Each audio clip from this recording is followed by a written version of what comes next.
Yo, good evening, folks. We're here. We're back. For now, I guess. What's up, Satellite? What's up, Emerald? Good to see you. Fury Fighter. Hi, everybody. Happy Thursday. Hope you're doing well. I'm doing all right on the wings of new internet. So those of you that did make it out last night know that we were very rudely interrupted by technical issues, which I will go ahead and say it's entirely possible may continue tonight. We have no definitive answer for what's going on because I contacted my ISP, the fine folks at Spectrum.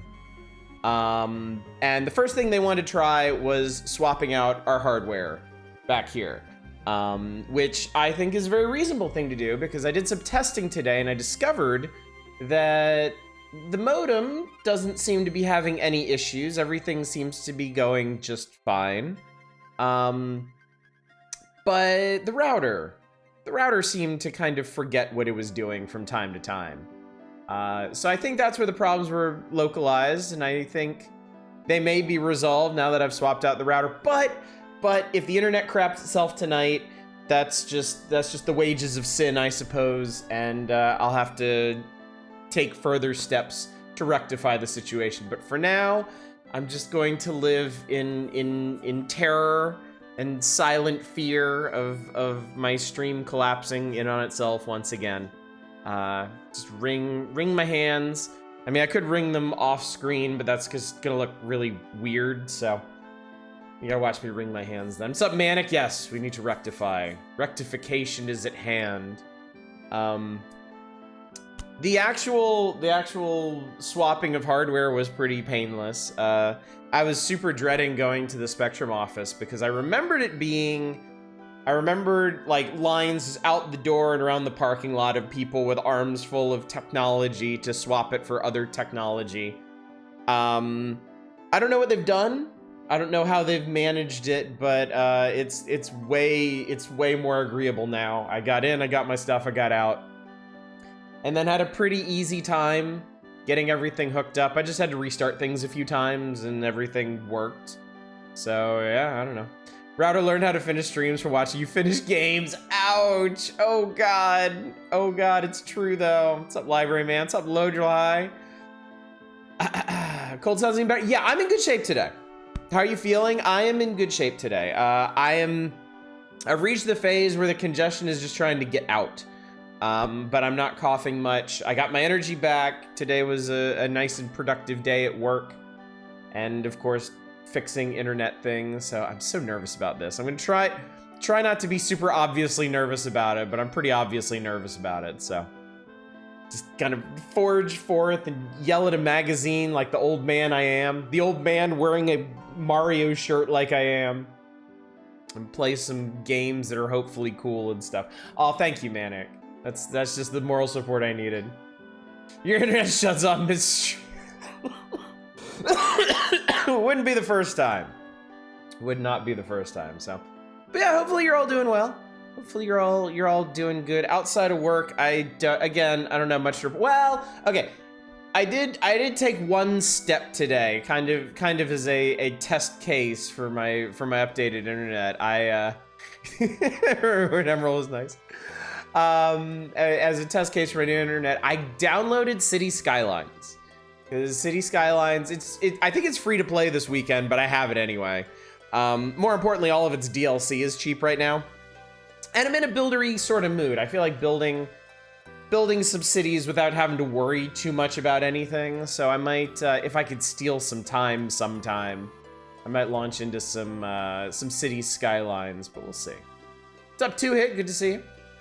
I get that with Spectrum office hours, moved to Big O is much nicer, less waiting, more comfortable while waiting. Bonus next door to Kick-Ass Boba Shop. That's perfect, yeah. I think they changed how they do things.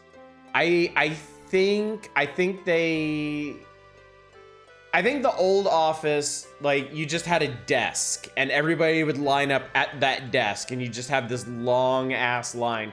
Now they have a reservation system and like a little sign-in pad where you sign in and then they just call you when it's your turn, so people don't need to mill around there for all of their natural lives. And I think also, I've gotten the impression from when we moved in and when I need to get our Wi-Fi done, Spectrum seems a lot more ready to send people out to do stuff. Like, when I was living at the townhouse a couple years ago, that felt like a last resort whenever I needed to contact them. And now, like, I was honestly kind of surprised they had me go into their office to change out hardware. Like, I thought they were just gonna send somebody.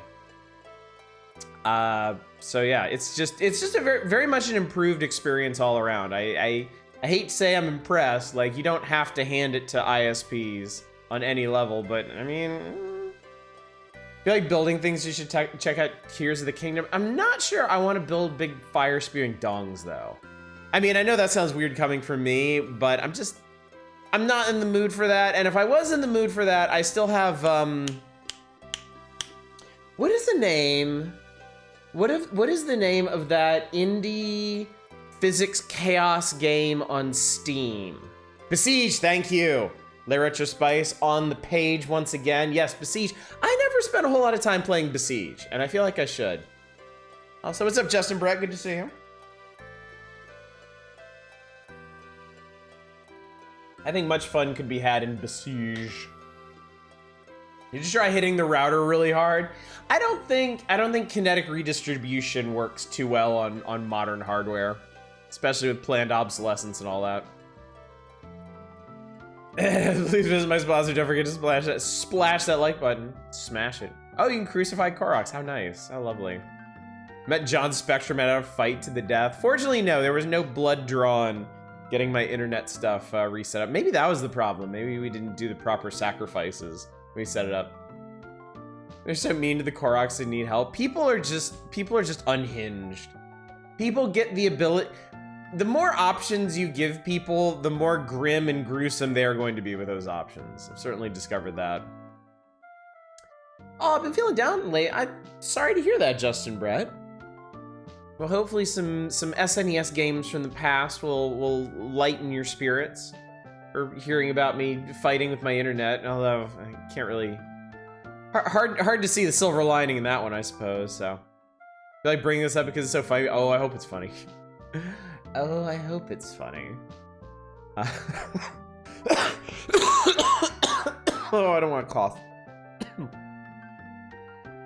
Coughing is so painful now. Everything is sore. Everything is sore. Oh my god, Library Man, thank you so much for the gift sub. That is so generous of you. This guy I knew for a long time ago had followed me randomly on Twitter. I was like, what the fuck? So I went to check around his Twitter, see if it changed at all, because I got annoyed at him. Everything he posts on Twitter is like you from 3 years ago. It's an interesting sort of mirror into your past, isn't it? Encountering somebody that reminds you of you when you were younger. I also think you're kind of young to be having those experiences already, but... What's up, Helvete? Can't stay to drop by briefly, see if you fixed your internet. Glad it worked out. I mean, so far. I do wanna set expectations. Obviously, I am hoping and praying that everything is like rock solid tonight. But you know, we didn't identify a definitive problem. We just took the most obvious solution, which was swapping out the hardware. I've been running tests all day. Everything's been clean, no drops. So yeah, we'll see. I know it's probably ridiculous you have tested for plague. I haven't, but then again, like no fever. Like none of the really, like none of the key, I don't have any of the key symptoms for it, so. And we don't have that many tests left anyway, so I don't want to use them unless I have probable cause. Broke my rule and bought a Squeenix game using a gift card my brother got me. Harvestella. Oh, I think I've heard of that one. Yeah, I know that one. Pretty fun so far. Squeenix, they're fucking crystals. They have a type, don't they? Looking forward to Horror tomorrow, hoping you make it. Hopefully, yes. I'm really looking forward to that too. Wretched Depths, I think, is gonna be really, really cool. Bases entire personality around Silent Hill, ironically. Goddamn, placing a grocery order pickup is $150, just basic stuff. You know, the thing about inflation and whatnot, like, You don't realize how expensive things have gotten until they reach like a certain threshold. Like, it didn't even occur to me how expensive fast food had gotten until I started making the comparisons in my head. Like the fact that my whole family could eat at we never eat McDonald's. We could eat at like Wendy's for like $14 or $15, and now it costs that much for like one person if you get an actual meal. Like, it is ridiculous. Smaller size portions, higher prices. Yep, ain't that the way? Stopped eating fast food a while ago, so whenever I go back, I get sticker shock every time. Yeah, I can't imagine how weird that would be. Well, I do get that when I go to McDonald's, because parts of my brain are still stuck on like 79-cent cheeseburger night at McDonald's. And now I go to McDonald's and I want a Big Mac and fries, and it's like $11. Like, really? Really? This isn't like 90s sci-fi parody prices. No, it's real. It's real. Last time I regularly got fast food, a large combo would be like $8. I'll tell you the one thing that does seem to have persisted is Taco Bell. We could still eat dirt cheap at Taco Bell. Now, whether or not you consider it food is another matter entirely, but I feel like prices have hung on at Taco Bell. Probably because garbage does not cost that much to source. And Wawa hoagies and a burrito tonight was about $28 for a 12-inch, 6-inch burrito and fry. Oof, yeah. Large combo is more like $16. No, it totally is. It absolutely is. I went to Carl's a week ago, 2 weeks ago. I can't remember now. And I got one of their smaller burgers and medium fry and a medium drink. And the last time I did that, I thought it came in at under $10, and this time it was like 12 or something. Literally buy a 39-inch cheese pizza for the same price as McDonald's combo. Yeah. Pizzas, actually, that's a good point. Pizzas, a lot of pizza places, at least if you can track down their deals, have maintained their value. Like, you can still get $5, $6 pizzas at a lot of places. Well, not a lot of places, gas stations and Little Caesars. But I know, like, at Papa John's, there's been a deal for years where you could get 2 medium pizzas for like $7 each. And they've reduced the number of toppings on them. Like, I think when we first got that a couple years ago, it was 2 medium, 2 topping pizzas. And then it dropped down to 1 topping. And then it became harder and harder to find that deal in the first place, but we could still get it. Good just spending that $15, make a great meal at home, and that $15 on a nice steak. Miss the double cheeseburgers from McDonald's being $1, yeah. I've noticed a lot of dollar menus have become value menus with things that are like $2 and $3 and $4 on them.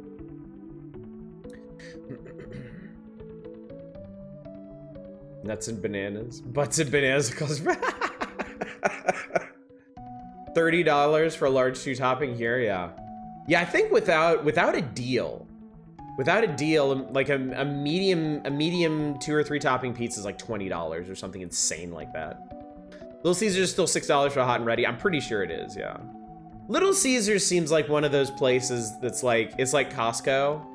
Like, you can't touch those hot and ready pizzas. Like, they'll go up by $1 every once in a while, but they're not gonna suddenly spike up to like 10 or something. I mean, I suppose if things get bad enough, we'll all just resort to Costco hot dogs, since people are gonna die if they ever try to raise the prices on those. What's up, Cheese Toast? I have a dozen free meal coupons for McDonald's. Called corporate to complain last week. I stood at the counter for 10 minutes being ignored by all the staff. Not the first time. McDonald's here is terrible. Actually, I had the first time we ate at Arby's in ages. It was like a month or 2 ago. And they screwed up our order. And I went to their feedback thing and sent a thing. And I missed the call. Like, their store manager actually called me to apologize and offer something. And like, I never cashed in on that. I wonder if it's still good. I wonder if I could just be like, yo, I'm that guy whose nuggets you forgot like 2.5 months ago. Probably not. I'm not the kind of person to attempt that kind of thing either.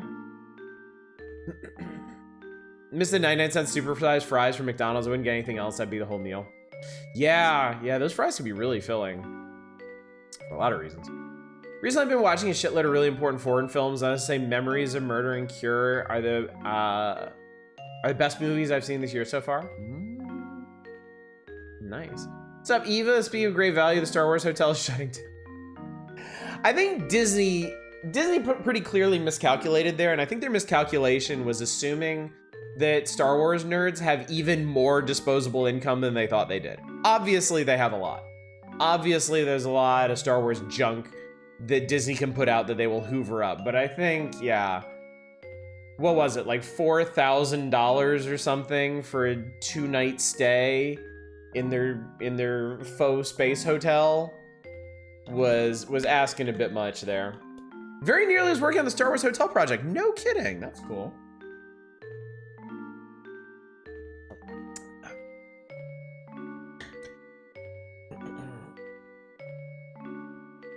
Super stoked to get that to, favorite local pizza place is a large 2-topping special. You can get that in garlic cheese bread for like 16. That's not bad at all. That is actually a really decent deal. Super stoked to get that tonight. Watch shows my signal rather than we had invited dinner. Damn those dinner parties. Damn being sociable and being popular enough to be invited to things. I wouldn't know anything about that.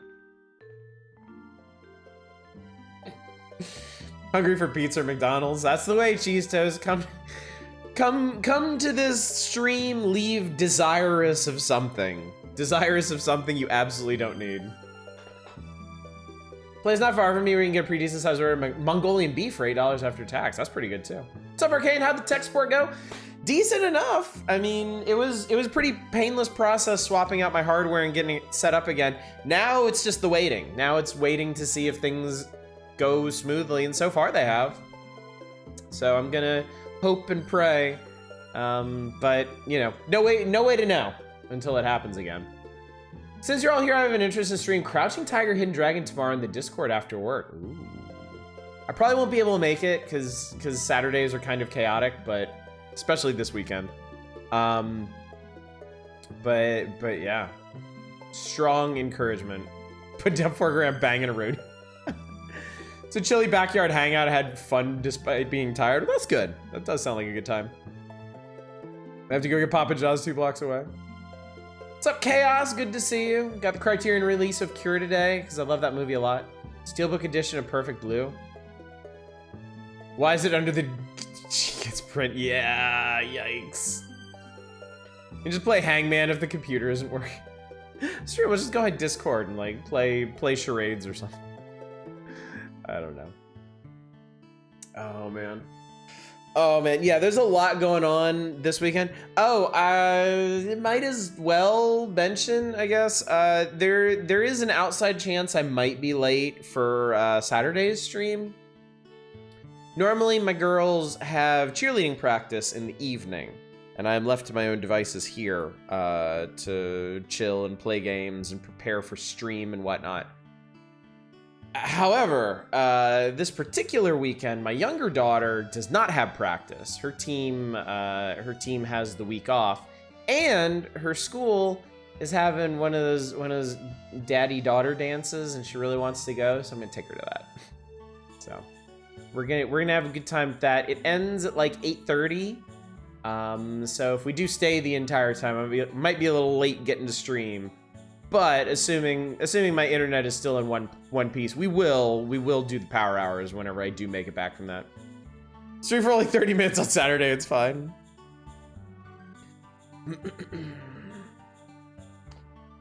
So the G-Kids Steelbooks look cool AF. I want the Grave of the Fireflies when the hell would I ever watch that movie? Oh god, yeah. My wife, whenever that comes up in conversation, my wife is like, don't even talk about it. Don't even mention it. It's adorable. Stop. I'm not here for wholesome shit. She has a piano recital this weekend, too. Build your pathetic attempt at dancing again? No. See, I could do it there because it's just a bunch of other awkward, schlubby dads. I can do whatever I want there, but no cameras. No cameras. But yeah. Yep. feel like no war story killed me more than Barefoot Gen or Come and See would, but Grave the Firefly is one of the worst viewing experiences I've ever had in my life. We did. God. Okay, so if we're doing this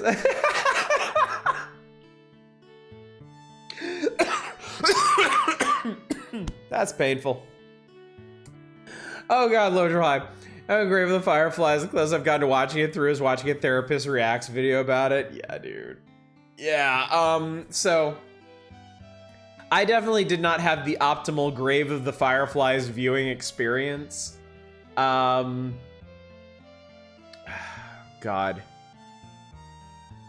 I watched Grave of the Fireflies at a high school anime marathon put on by our anime club. I think it was my junior year. Yeah, it was before I was president, because I would have known what I was getting into otherwise.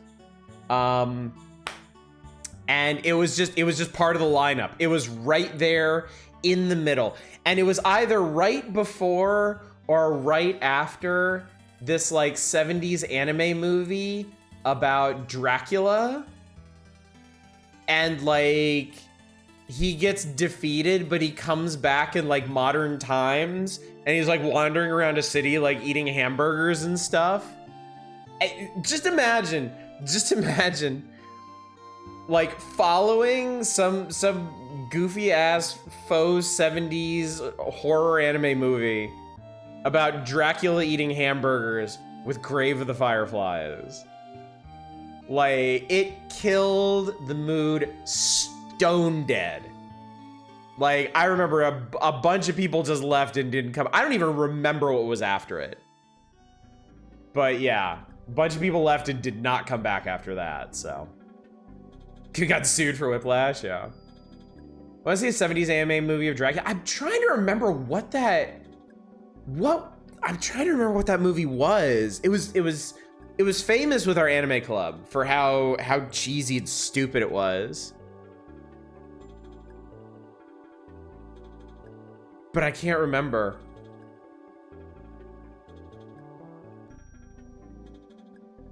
I was trying to close the viewing down early. No, like I think they thought the dude running the marathon would be able to bring things back around, but yeah, no.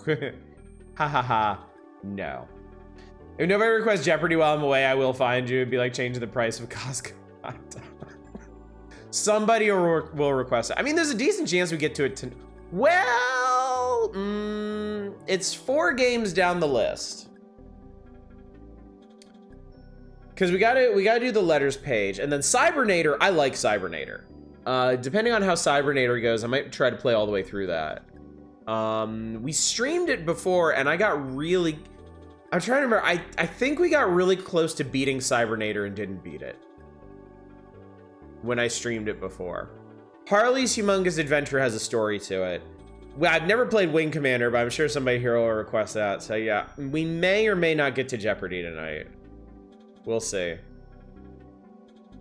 I would also feel kind of weird just gliding past Jeopardy, even if nobody requested it. Just because these game show games are such a meme around here now. You know this Dracula movie. Do you remember the title? Do you remember the title? You need to open a request before they exist. Well, remember, I've changed the way we do things now. I'm not opening them on the table of contents because I want requests to be an immediate thing. I don't want them queued up for days or weeks. You're looking for it? Sage reviewed it? Okay, yeah, please share that title when you find it. Have you ever seen an anime by Jun Maeda? So I don't know most animes by the creator names. I mean, don't worry about Tonight Spice. It's not like itching the inside of my brain. It's not like one of those things. Whenever you find it, just let us know. But yeah, it's not driving me nuts, but I would very much like to know the title of that movie when possible. So, Clanad and Angel Beats. No, I haven't seen either of those. So I guess I'm gonna say no, probably. Unless it was something I watched at an anime club or during a marathon or something. Dracula, I'm loving it.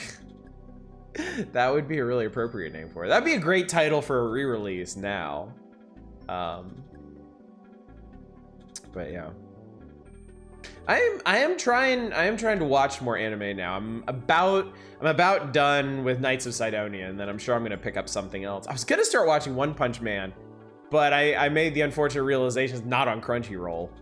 It's somewhere else, which vexed me so. So I've got to find something else with some hilarious over-the-top fighting. That's the direction I want to go in. Dracula, Sovereign of the Damned. If there are any screenshots, I'll be able to confirm. Oh, that's it. Yep, that's it. Dracula, Sovereign of the Damned. If y'all get the chance, you got to watch this. It is bizarre and goofy. Thank you so much.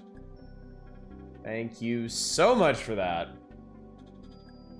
Watch Angel Beats, prepare to be emotionally shattered by episode 3. I swear it picks up. Trust me, those early episodes around half. I don't know if I really need animes that are gonna emotionally break me anymore. I think as I've gotten older, and more of a dad, I think those kind of things affect me more deeply, and I'm not really looking for that kind of emotional trauma just to feel alive or whatever. Accurate about the hamburger for sure. I mean, without a doubt, it's the most famous scene in that movie. That's what most people know it for. Justin Brett, thank you so much for finding that. I really, really appreciate it. I just realized it's so... You and Spice have the same name color and the same icon, some of the same icons, so I apologize for the confusion, but Justin Brett, I do appreciate you doing the needful there. One Punch Man is so fun to watch. I'll get to it eventually. I just need to find a place. The full movie is free on YouTube. Oh my god. Oh my god. I'm gonna post that up in here.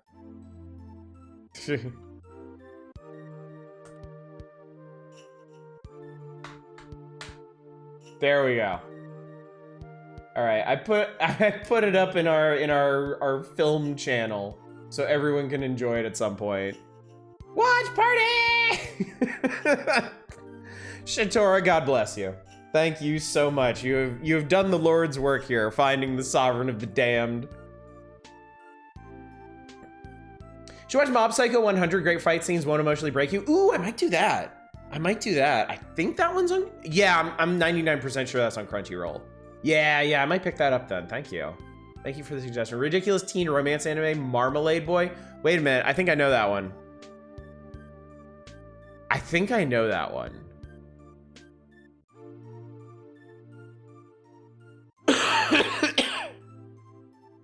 We're not getting any games tonight. Well, what the hell else is new, man? Besides, maybe it was me getting to games that made the internet go all kaflooey. So as long as we're having fun talking about fast food and anime, I mean, what more do you expect from a guy like me, really? What more value can I offer than ramblings about Little Caesars pizzas and Dracula, Sovereign of the Damned?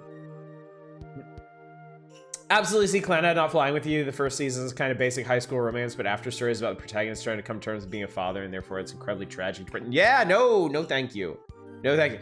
So, since I mentioned it, I've been watching Knights of Cydonia. I gotta say, I was really on board for the first season, and I'm almost done with the second season. I kind of hate it now. Like, the first season is this really cool, like, it's this sci-fi drama, deep space epic thing about this struggle against this unknown threat, and it's all like grim and gritty, and there are moments of levity. There's some silliness.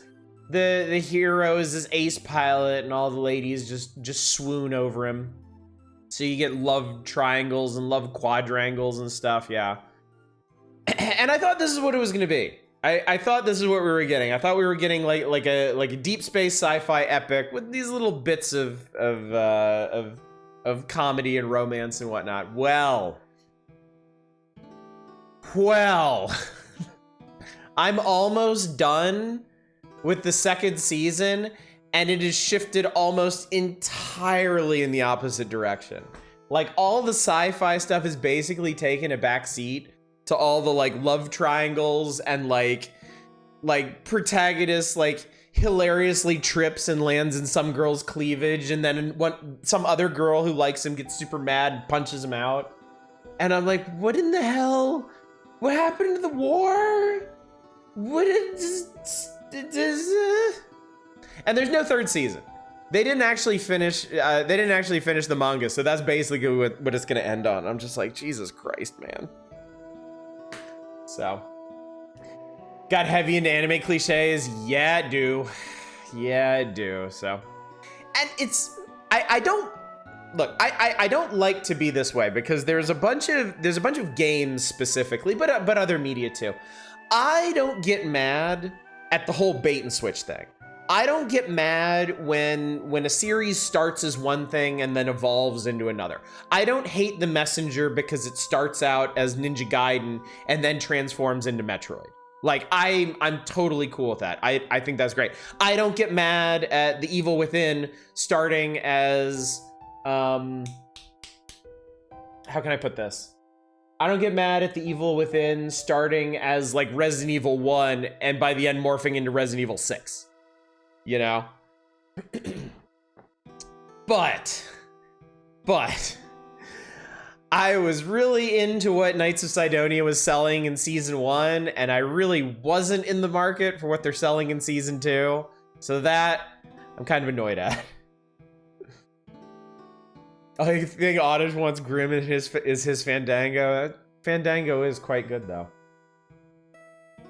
Marmalade Boy stars the teen girl eating breakfast with parents who got back from a cruise. They cheerfully tell they're getting divorced from there. He's convoluted. So we're talking about anime. I'm gonna plug my 2 favorite series of all time: Zettai Shonen and Sket Dance. I don't think I've heard of either of them. My most recent anime I watched was Is It Wrong? Pick Girls in a Dungeon. I'm ashamed to say I thought it was fun.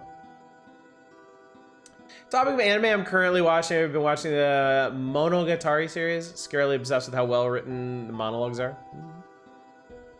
But something starts good and turns into shit. Sword Art Online. Doesn't that one get really, like, sketchy, too? Yeah, okay, yeah. You said the I word, and I'm like, yeah, it's the one I'm thinking. Harems of Space. No, it's... I got so annoyed at Knights of Sidonia, I actually went and looked up a synopsis of what happens in season 3. And I'm like, okay, that's fine, whatever. The love quadrangle or whatever gets really stupid. I watched Full Metal Panic again. Give Terry a try.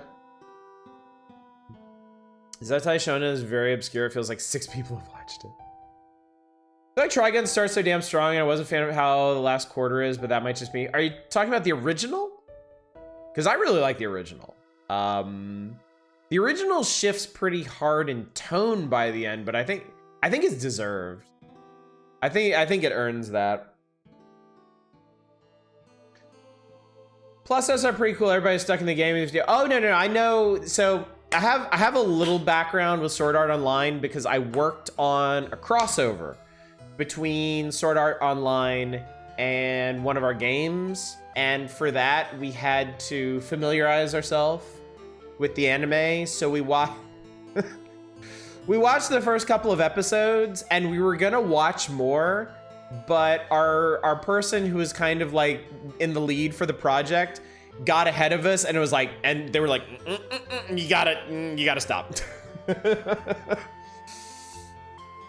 You stream partied Sword Art Online. We almost did. We got like 3 or 4 episodes in, and then they were like, pull the plug. Felt too quick for me. I'm picky AF. I do still love it. Just prefer the earlier parts of that. I mean, that's fair too. That's totally fair too. If you prefer the vibe of the first part over the second part, I think that's totally understandable. I feel like as a complete story, it works.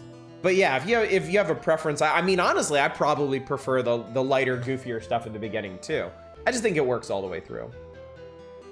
Not Panic Full Metal Panic Fumofu. Talk about bait and switch. Oh, okay.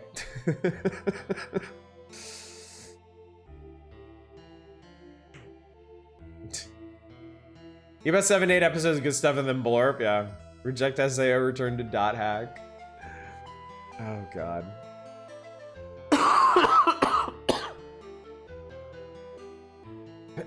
So yeah, once I decide if once I decide I'm done with Knights of Sidonia, I'll probably move on to one of these things we talked about. And I'll let y'all know how that goes. I just wonder why they bothered teasing a love square in Sidonia, because only one of those girls had a shot to begin with. That's actually one of the things that makes me really mad right now about it. Is they set up a thing with a character that really they should have gone in that direction. Like they okay. I hope nobody was expecting video games tonight, because we're just lost now. We're fully cast adrift. Here's my problem. Here's the very core of my problem. I don't think Knights of Sidonia is actually saying anything. I think that's what bothers me about it. Like, I've seen this was never the intent of the keep going reward, but you know what? Fine, I'll lean into it. I feel like Knights of Sidonia went heavy into the anime cliches in order to compensate for the transhumanism. What's bothering me, knowing what I know now about the plot, is like, I don't feel like they're saying anything. I feel like they set up a whole lot to comment on with the nature of the threat that they're facing and the supporting cast and how they all interact and how they all get along. And it just feels like the way the plot evolved is just one by one, they dumpstered every possibility of saying something interesting. And yeah, chief among those things is the way that the whole like love intertanglement goes. People pitch it as look how progressive to me, so I'm a bit opinionated after that. That's a game. And that's an amazing use of that sound alert. I like that. That's so weird. It's so weird because I feel like they end up just bypassing the progressive option entirely. Knights of Sidonia is Tenchi Muyo. I never watched enough Tenchi Muyo to really know. That was another one of those animes I started watching, and I was just like, this is never going to change, is it? Tenchi Muyo is fucking good though. Do not burst Tenchi. Maybe I tapped out before it got good or something. Knights of Sidonia is loving, you know. Have you ever watched Ghost Hunt? No, I haven't. Pretty much all of the anime I've seen is from like I have a video essay for you then. Oh god, no. Oh god, no.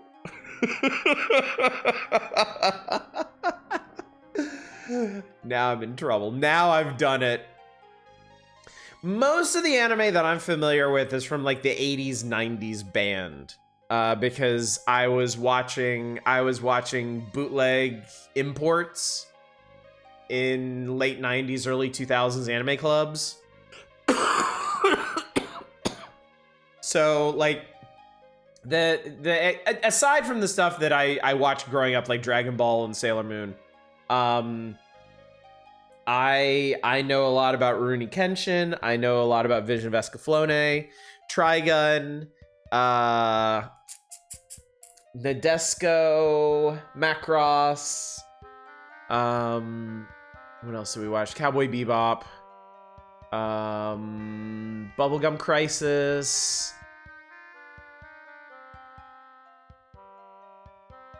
Hard to remember them all at this point.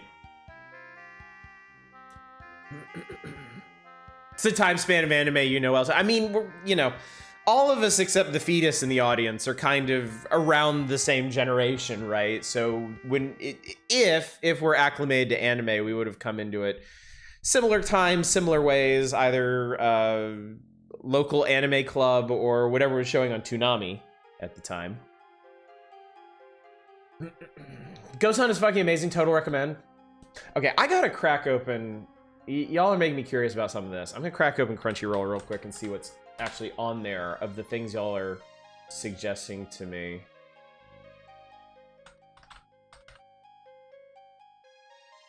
Okay, Ghost Hunt is on Crunchyroll.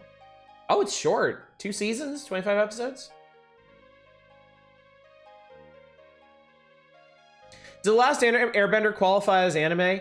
I'm pretty sure wars have been fought over that question. I would say yes. I would say yes. I would say things that try to ape the style of anime or anime. 2 seasons? I didn't know there was second season. What? Yeah, it says, yeah, on Crunchyroll it says Ghost Hunt 2 seasons, 25 episodes. Just pray it doesn't pull a Knights of Sidonia and crap out in the second season. Wait.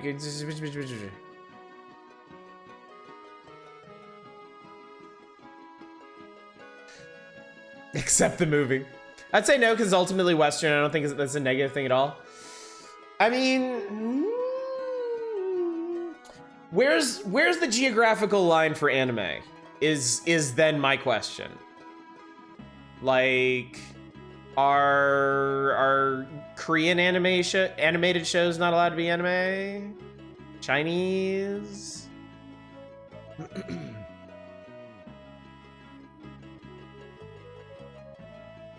What's up, ND? It doesn't matter if you're tall, short, rich, poor. At the end of the day, it's... What's up, buddy? What's up, $10? Good to see you. Last Airbender got an unforgivably bad live-action adaptation, making it anime exactly the same way as Dragon Ball. That was the first Avatar thing I ever saw. I watched that piece of shit movie on an airplane, and it was garbage. Anime is literally just animation. Generally call it Japanese animation anime because we're white. I feel like we're heading into what even is territory. I mean, I feel like wanting to be anime is enough to be anime. It's not something that, it's like roguelikes. It's like roguelikes. I don't feel like there's a need to make a really strong distinction. Are we even supposed to be here? Oh, Fury, you really want me to read this, huh? The only trivia of Tenchi Muyo knows one of the animators in one of the movies got shit canned for using cells and stuff to make really well made. Okay, cool. Japan picked up anime from French artists. You know, I've heard that. The East-West divide is messed up from the very beginning. Why is anime? Who am I? Deep questions for a Power Hours night where the powers themselves are not even being explored.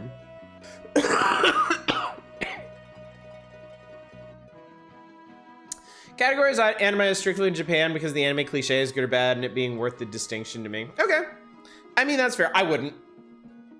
I would say anything that apes anime style is enough for me. All right.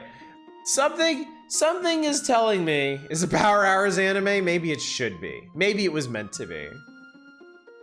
I feel like we're getting even further off track than maybe even I was prepared for. So maybe we should do this, chat. Maybe we should launch into it. I mean, Cybernator's pretty anime.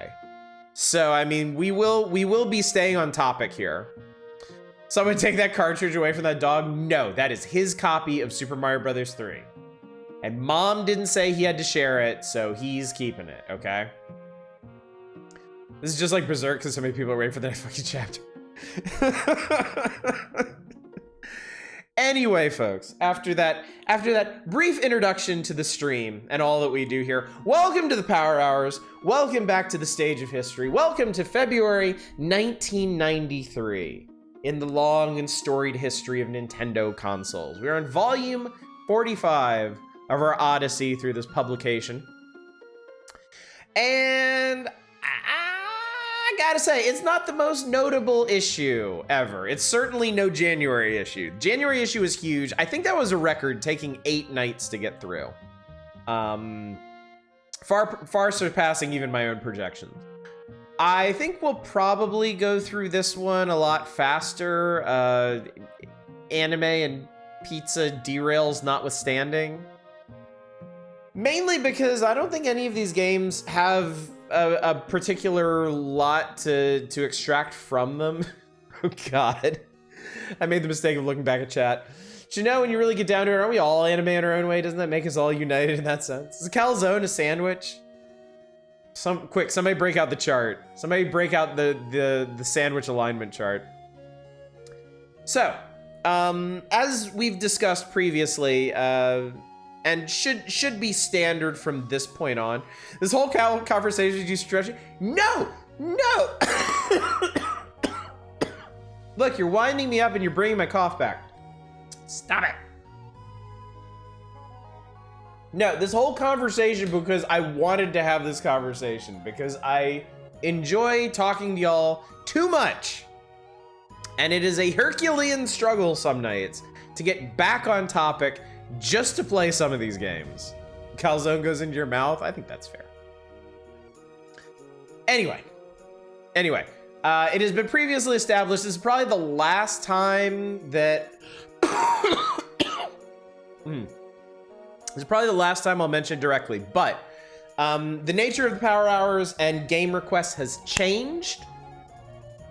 I am no longer going to sit on requests that you all put in for weeks or months at a time. Requests are going to be immediate. Requests are going to be filled the same night that they are made. Ideally in short order after they are made. To help facilitate this, I will no longer leave requests open on the table of contents so that people can't go ahead and request stuff that ends up being played 3 or 4 or 7 nights down the line. And I'm also not going to leave requests open for Pack Watch, for games coming in future issues or perhaps not at all. Now, if something appears in Pack Watch that we know is not going to show up in the magazine at some point, that can be a separate discussion as to whether or not we should tackle that in between issues. But the whole reason we're holding off on the table of contents is so that we don't get a queue of requests that need to be tracked night after night after night. So what you do have to look forward to in this issue once we crack into it, we've got 5 selections for the Super NES. Cybernator, a game that I know and appreciate quite a bit, and have actually streamed nearly to completion on this channel. Harley's Humongous Adventure, which comes with a story that I will tell you when we get to it. Wing Commander. Yes, there's a Wing Commander on the Super NES. I think we may have played a tiny bit of it one night, actually. Jeopardy, which this is a game show game, so...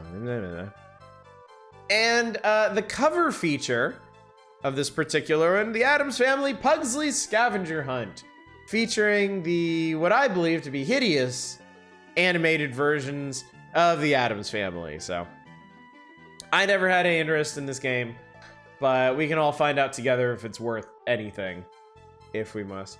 But take a minute and point out Ren and Stimpy is called out in the magazine, the same game that I nominated for Game Boy Night, and I feel so vindicated because of... Feels really weird calling it Super NES instead of just SNES. I know the same thing, but for some reason my brain has trouble saying it one way or the other. You get really used to seeing it one way or the other, and I think me coming up through the Nintendo Power years, I got used to, you know, the NES and then the Super NES. So you just got hit with the moderation settings. Wait, what did you do? I didn't get any notification of that. What have you done, Fury?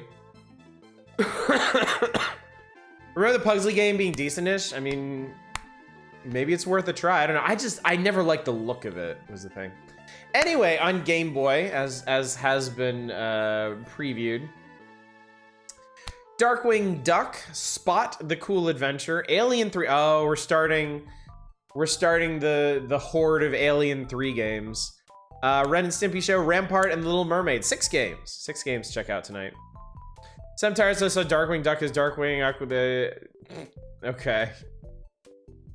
I guess that's an auto mod thing, and I guess auto mod is just not showing up in my feed anymore. It says to show messages caught by auto mod. Weird. Another 7-Up? Yes, another 7-Up game.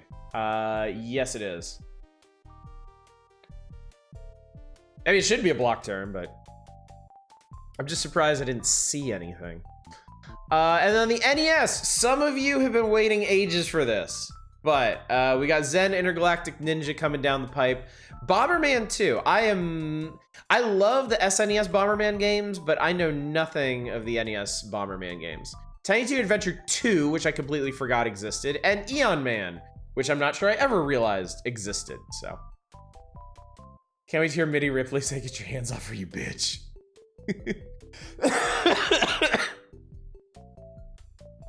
That'd be fun to say. Didn't know it was blocked. Oh, you know. Oh, okay. They might have changed. Twitch might have changed the way these things work, where if somebody tries to use a block term, it just like shuts it down straight away. Yeah, that makes sense. That's fine. I mean, it's no black mark against you or anything. It's just a word that I don't feel the need to see around here. And then as far as other features in the magazine, we got Nestor's Adventures Classified. God, they're still not done with Nestor. God, they're still not done with Nestor. Unbelievable. Classified Information Counselor's Corner. Info Zone, Unsung Heroes of the NES. I don't remember what this is.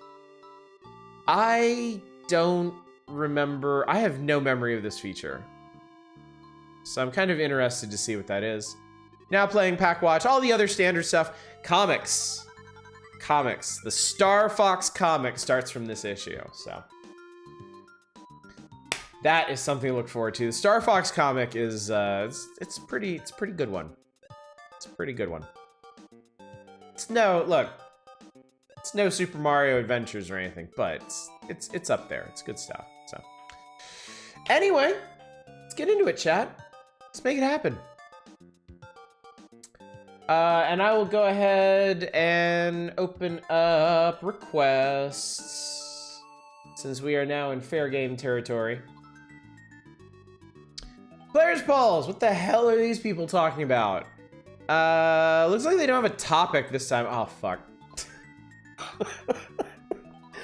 My eyes glided over the Super Power Club thing just because I know that games are mentioned there, and I was like, maybe someone would try to bring Spy vs. Spy back. Nobody would request Death Valley Rally because nobody wants to subject themselves to that soundtrack. Nobody hates chat and themselves so much that they won't want to hear that again, but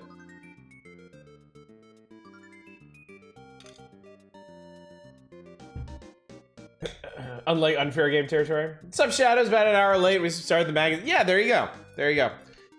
2-hit. Help me out there. Where do you actually see Harley's Humongous Adventure?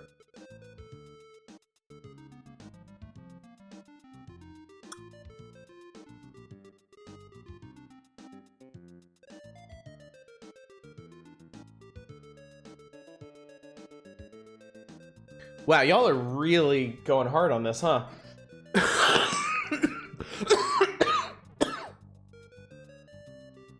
Not used to the new flow yet. I understand. Fair enough. Well, it seems like we got plenty to do already, so. Oh, shit. Okay. This all seems like feedback on stuff.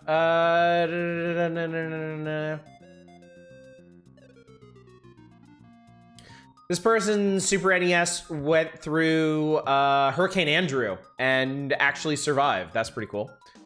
Trading cards are great. They're fun to collect. Most challenges on the back of the cards front. They have challenges on the back of the cards? Shit, I really need to see if I can find mine. Deprived of physical games. Wait a minute, I just realized something.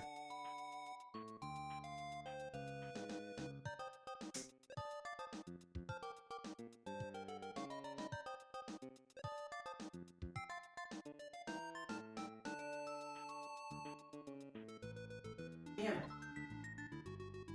I realized right.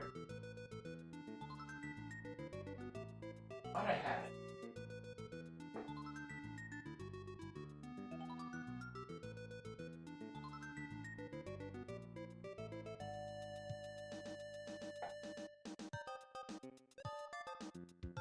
I had a sudden brainwave about where they might be, and I was wrong. I keep forgetting. Like, I think I know where they are, but it's gonna take a bit of doing to actually dig them out. I gotta do that, though. I'll see if I have time to do that this weekend. Sad to learn John Carmack is going to con the anti-woke. Yeah, well. John Carmack's made a lot of decisions in the last couple of years that kind of reveal him being not a very clever person. That's not guitar feedback. Nintendo inventing Chivos before anyone else even dreamed of them. In a very unofficial analog capacity, but yes.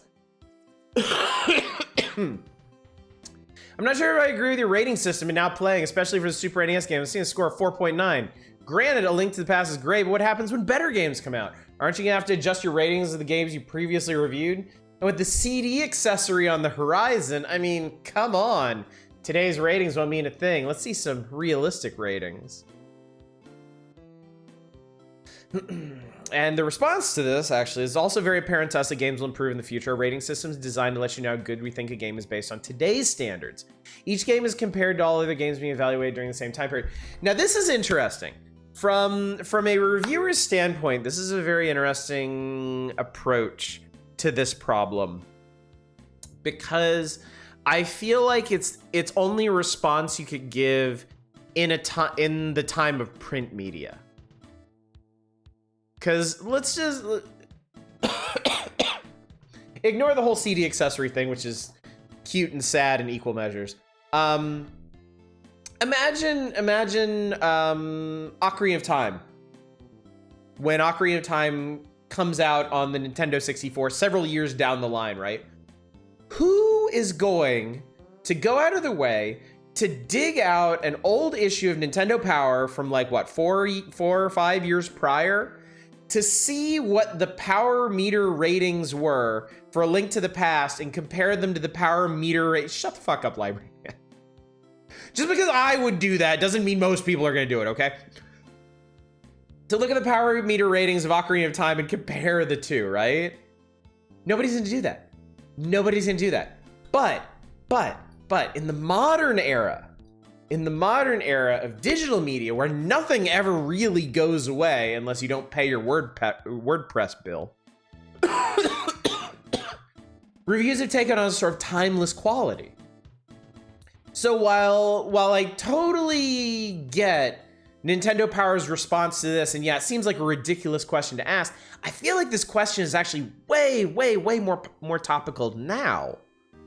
Because if somebody reviews something, and we've seen it with major outlets reviewing like a broken release version that then gets, it gets a major patch a week or 2 weeks out, and then it's fine after that. But that initial review based on the busted ass release version persists. And this is compounded even further by the existence of sites like Metacritic, which will take all of those early impressions and produce an arbitrary score out of them, but never go back and revise them. So that ends up set in stone, even with the advent of months or years continuing updates, changing times, changing market, and all of that. If you don't want bad reviews, don't release broken games.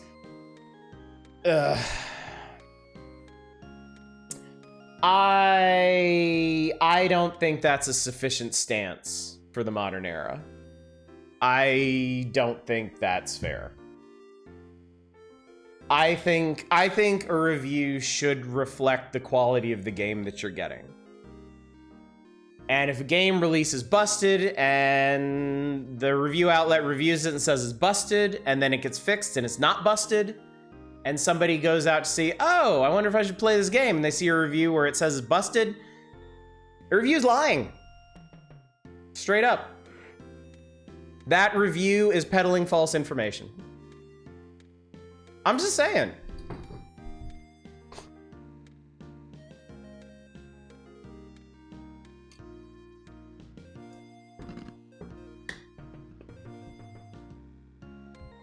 And look, I'm not saying this is I'm not really on a high horse here. I'm not saying I'm not culpable of this. I've got like 900 some reviews on my website that have been frozen in time from whatever years past that I wrote them, and a lot of those games may have changed. A lot of those games may have shut down. Those reviews might not even be practical anymore. They might not be authentic. I might be lying to people, but that's the reality of it. That's the reality of it. You write a review of a game that says that game is busted, and they fix the game, and you don't fix your review, that's not a legit review.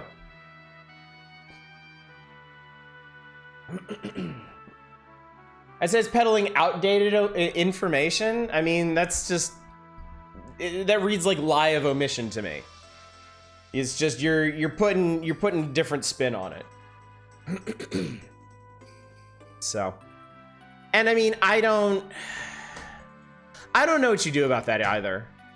Like, I consider it a problem, but I don't know that there's really a solution to it. Like, game press, game journalism is already such an unprofitable and unglamorous profession to begin with, and it gets more and more outmoded with each passing week. Like, a lot of the attention that was originally put on the games media has shifted heavily to influencers. Where instead of, like, why should somebody read a review of a video game when they can just go watch whoever their favorite streamer is, stream it for a couple days and decide from actually seeing the game and what their favorite person thinks of it, seeing if it's for them or not. So, if anything, there's even less incentive to go back and fix old, outdated reviews. But the nature of the internet is, you know, if I'm interested in some game that came out 5 years ago, and I look up reviews of it, I'm mainly gonna get reviews from 5 years ago. And those might not even be accurate or anything anymore. So, in that way, I actually want to give some credit to Steam and the way they handle their review system, because they do make an honest-to-God effort to push more recent reviews to the forefront, which is definitely helpful if you think you can trust people on Steam, which is its own problem.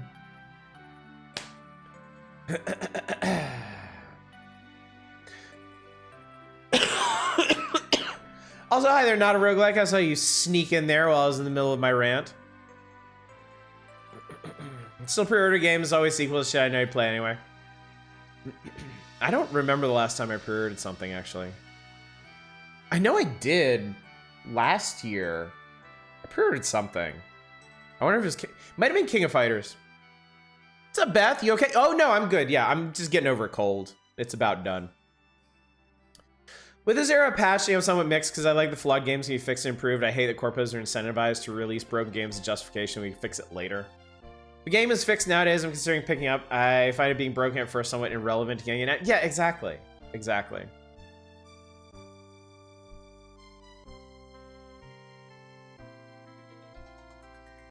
I'm having an internal debate right now. So fascinated by this James Gurno. Video James.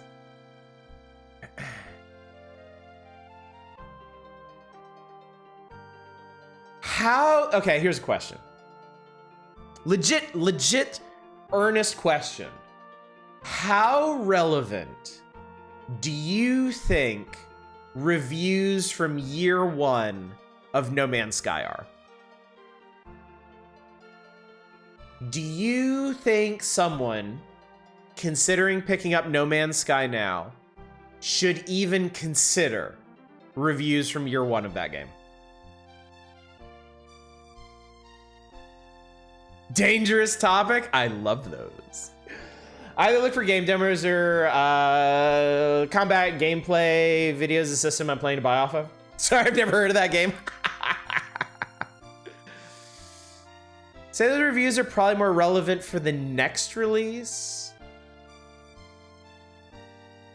Pretty extreme example, not an average example. I made no pretense that it was representative of the average. But sometimes the extreme example can be particularly illuminating of your own position. I'm a day one happy supporter. Sorry, not sorry. I like simple games. Yeah, nothing to apologize there for. In a way, I kind of envy people who got No Man's Sky at the beginning and really enjoyed it, because then you've got a game that you love that's just continued to evolve in frankly amazing ways over what, 5 years or so? It's overcomplicated now? Okay, maybe not then. I'm sorry. I'm sorry they killed your game then.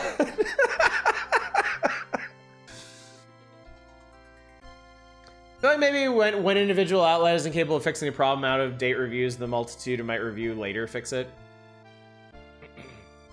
Let's be honest, that game was never much fun. Hard disagree. I actually really like No Man's Sky. Has it been that long? It has, actually. Hang on a sec. Double check. 2016 video game. It's been longer than that.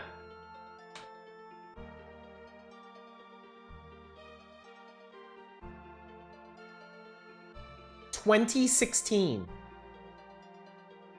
Jesus Christ. August 2016. It's gonna be 7 years old this year. Assuming my math isn't garbage like it usually is. Want to try No Man's Sky in depth at some point? I would heartily encourage you to. I would say anyone with even if you think you have even a passing interest in what No Man's Sky offers, you should absolutely try it.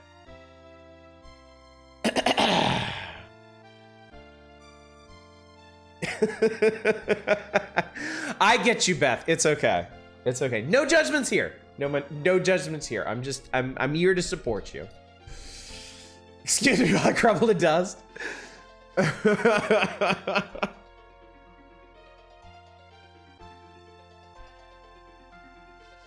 What about Final Fantasy 15 then? Game release missing critical story content that took DLC and patches to get added in, but the core game is unchanged. Well, okay. I'm not factoring DLC into this. I don't think DLC should factor into a review.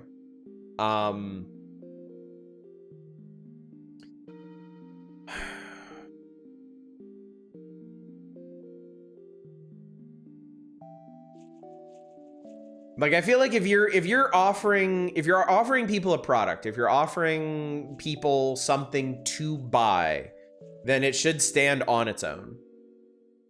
So, and I don't know what the patches have added to Final Fantasy 15, so I can't comment on that, but I would hope any reviews you find of it take that into account now.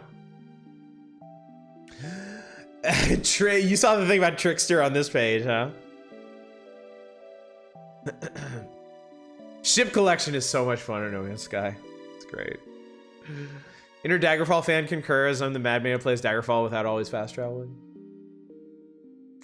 Final Fantasy Type 0, the weird solitaire card thing. Oh, God. I just bought Overwatch after reading reviews. Thank you, Twitch.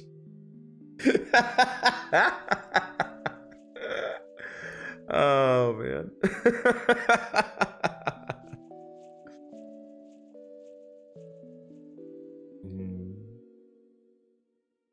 I haven't played Type 0 in a while. I remember liking it pretty heavy shit through though narrative-wise, so prayer for that.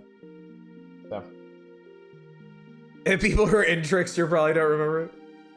So yeah, bit of a tangent, but I thought this was a really interesting note.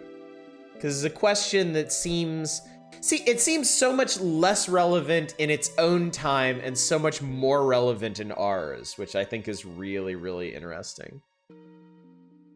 And probably never to be resolved either, as games media and the way people get information about games continues to change.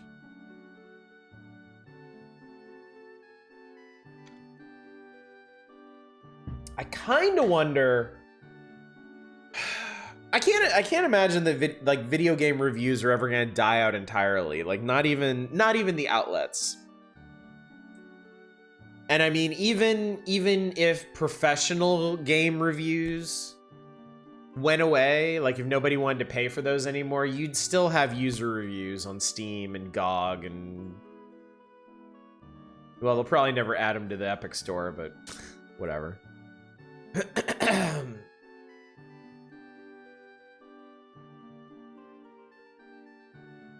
So always some opinionated asshole who wants to tell you what they think, and now there are more venues for that than ever. Yeah, yeah, they'll always be around. It's just like the what we consider the gaming media, I feel like might fade away as influencers continue to rise. There may no longer be a games media to hate upon and to angry tweet about whenever they get something wrong. It may just diffuse out to influencers,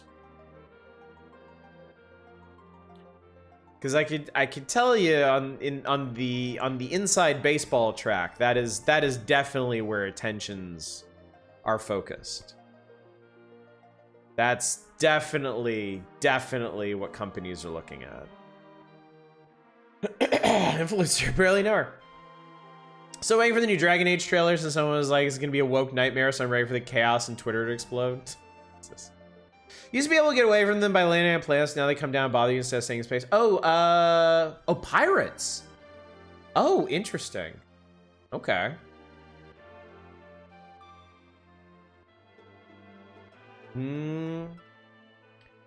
I would always get annoyed at the Sentinels. I'd go down. I had the opposite problem with Sentinels. I would go down to a planet, fight Sentinels because I had to. Like I had to collect some crap from them or whatever, and then I'd go to take off without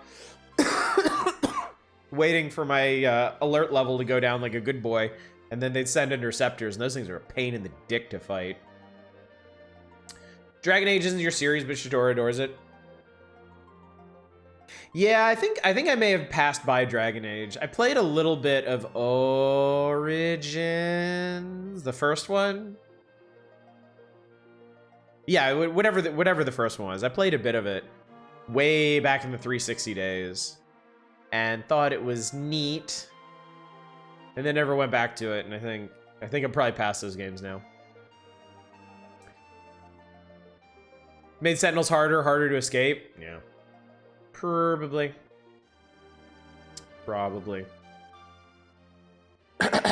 So yeah, all right. Well, we made it like halfway through the mailbag. We're doing good, chat. We're doing good. What was this thing about Final Fantasy V? I'm a Final Fantasy fanatic, and I heard that Final Fantasy III isn't going to be coming to the US. Why not? Excuse me. Why not? They already have Final Fantasy V in Japan. I want more Final Fantasy. So they say Squaresoft, the company responsible for the Final Fantasy series, is considering bringing Final Fantasy III to the North American market. If they do produce, it's likely to be based on the Japanese version of Final Fantasy V. Also, Squaresoft has more Final Fantasy projects going on now. If you would like your opinions about the Final Fantasy series to be known, use your power of persuasion and send a letter to... Yeah. Quite sure they would love to hear from you. Chat, don't bother mailing this address. You're not going to get anything. Square Enix is like, it's here in Los Angeles now. We were in the bad timeline from the beginning. PC version of Origins played way better. Yeah, dude, no, I screwed up real bad in the Mass Effect Dragon Age days, because I played the PC version of Mass Effect and the Xbox version of Dragon Age, when I was really, really, really obviously supposed to do the opposite. It's kind of a miracle I liked Mass Effect as much as I did. Yeah, I fucked up bad. But to my credit, that has nothing to do with why I have no interest in BioWare games anymore. I'm gonna send them a letter and we're gonna receive a dusty baseball card with a crumbling piece of gum attached. Beat Origins on PS3 got the ultimate asshole ending DLC and all. Dragon Age Origins is my favorite BioWare game yourself. Okay. I guess I wouldn't be against trying it sometime. I certainly wouldn't stream it, but I might. I don't know. I can't bring myself to play through Knights of the Old Republic again, so I could try Dragon Age just to see. All right, so what's White Knuckle scoring with Trickster? Crowd roared as lights went out in the Civic Arena in Pittsburgh, and our white knuckle scoring with Trickster contest winner Debbie Britt and her friend Lori Bagley were there.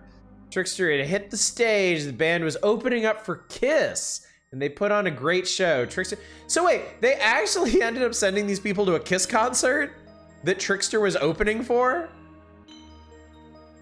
And they advertised it as a Trickster contest? Seems kind of odd to me. Trickster's have been released. Debbie and Lori are big Trickster fans. Haven't seen the band play before. Getting the opportunity to spend some time with them is what they'll remember the most. The band members and management crew are all great people to know.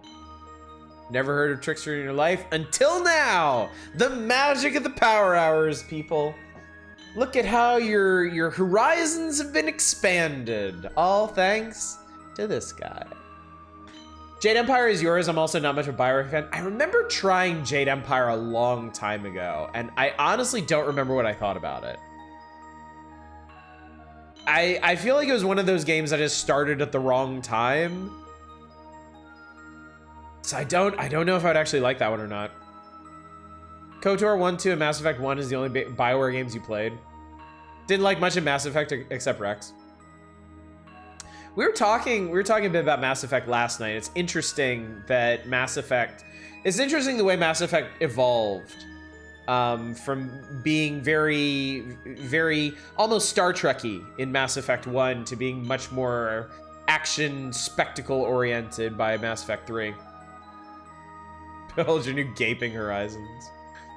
Anyway, chat, you queued up a bunch of shit from this page. So I guess we better go to it. You queued up all 3 of the games from the Super Power Club contest. So there we go. Yeah, Jade Empire is $1.50 on Steam. I mean, I have it. And anybody who wants to try it, I mean, set you back $1.50, I think you manage. Dialogue wheel is not a system I'm super huge on. Do you like vibing Mass Effect 1? Love off-roading with the Mako. The Mako was really fun. I remember people at the time really complaining about the Mako, actually. Which is kind of insane to me.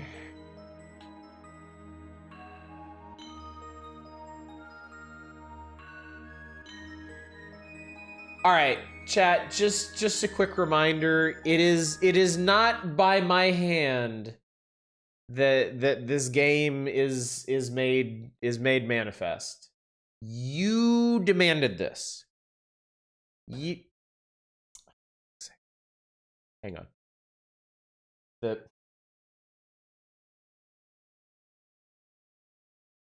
system doesn't even want to do it.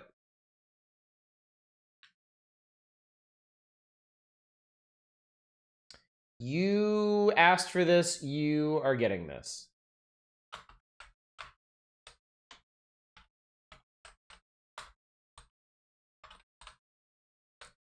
And don't think you're getting away without hearing this bullshit either, because I just need to adjust the sound settings. There we go. No, not more Bubsy 2, not tonight anyway.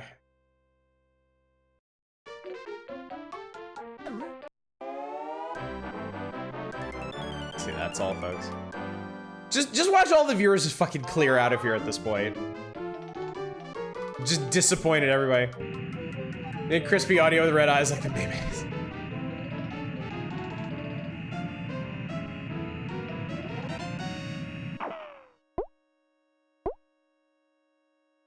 Feed us the quality noises if I had any. And here's where I'd put my quality noises. If I had any! Meep, meep. Meep, meep. I want an explanation for what happened with this soundtrack. Like, how do you end up like this? Great. I love it. Brother got married years ago. The bride and groom came to the reception of the overture for the Bunny Roadrunner show. Nice. I think I remember that, actually.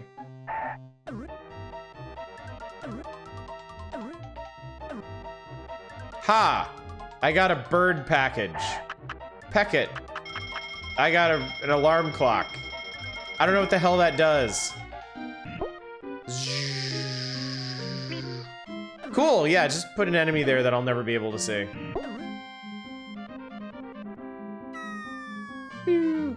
Sample a one-man band who was pushed down an escalator. Oh god. Okay, there's a go fast button, and I'm trying to remember what it is. That's jump. Oh, there it is. Okay. Ow. And yes, it gets you killed. Because why would you ever want to jump up on this platform? Why would you ever bother doing that? Oh god, now I'm trying to remember there's fall damage in this game. I don't think there's fall damage in this game, but whatever, man. Not this game. It's not my fault. I didn't do this.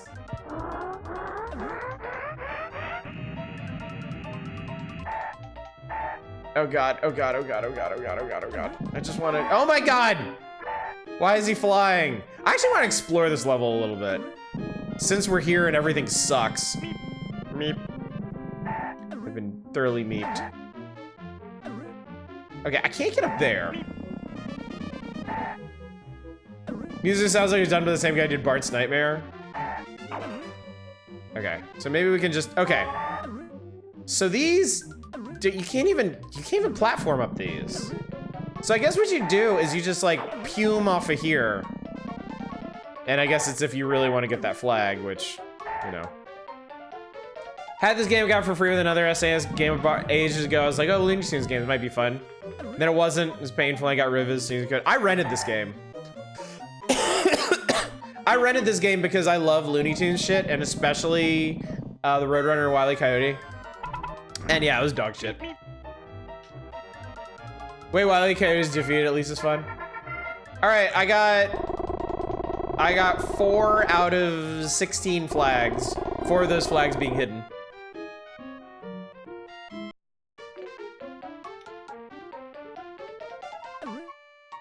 Yeah, chat, this game is very bad. It is extremely bad.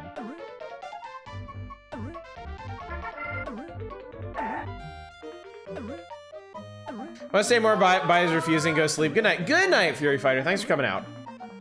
Good to see you, if only for a bit. Well, not a bit. You were here for like half the stream.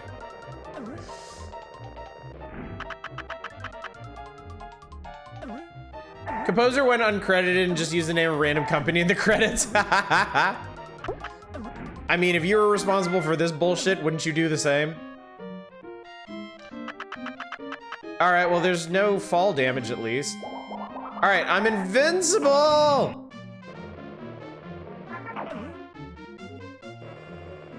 Just go through this garbage as fast as we can. Oh, wait, we need to go this way.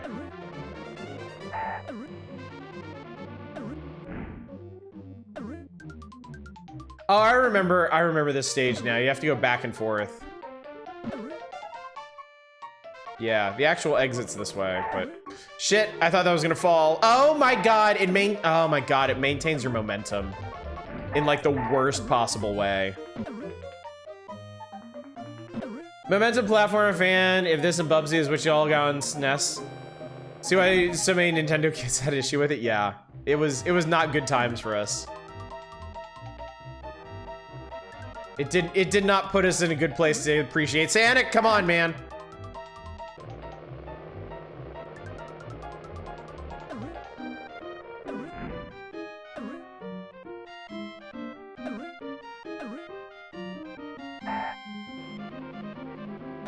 Yeah, shit. Okay, I made it. Chester Cheetor was better. He was, yeah. He absolutely was. Apparently there was another way to get here, like you could bounce up from below, which is surprising.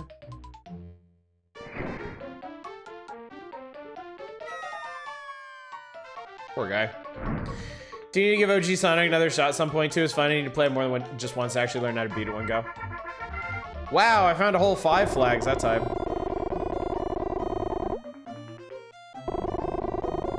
DOS had Jazz Jackrabbit. I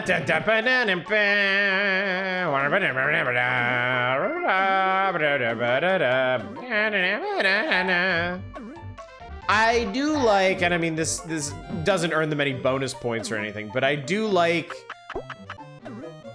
that they pulled from all sorts of Roadrunner and Coyote cartoons for each stage. Like Coyote has his infamous wingsuit in this one. He had the hot air balloon and wind up plane grenades in the last one. Oh, this is great. Awesome, back to start. Wingsuit's a classic, shame it's in this game. Well, cool, I'm out of birdseed. No more of that then.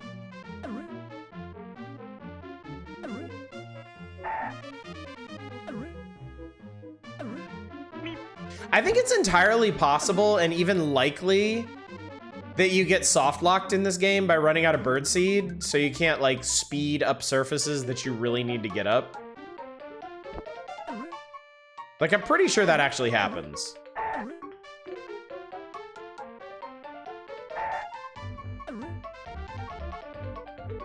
Just after I banged.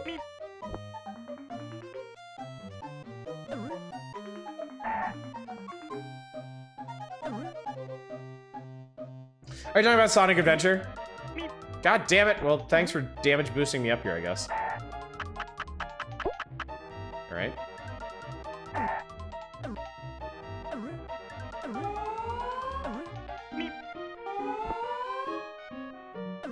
That sounds like an air raid and not like getting points. My brain is melting. Again, not my fault. Oh God.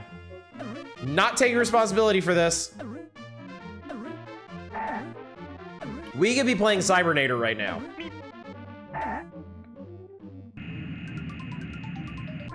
Oh God, okay, we're going down. That's fine. That's maybe fine. Okay, no, this is death. This is death. Shit. Okay. Well, all right. I think I have to wait for that platform to come all the way down. I do. God, fuck you. Oh God, it's so tall. Specifically remember saying I never had an issue with the Eggman or Tails stages in Sonic Adventure 2, and then I didn't find the targeting sound annoying. I was asked when the last time I played it and if I enjoyed this stage so much. 3 months ago. Just doing my due diligence. Sometimes people are like, oh no, this game is great. I love this game. And the last time they played it was like when they were 8 or something. I'm just making sure, okay? Chat, this is Manic's fault. I have no compunctions about sharing that with you anymore. Manic is the reason we're doing this.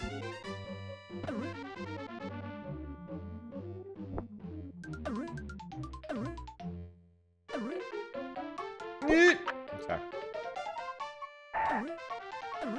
Also, I'm about to die, and I don't know if there's any checkpoints in these levels.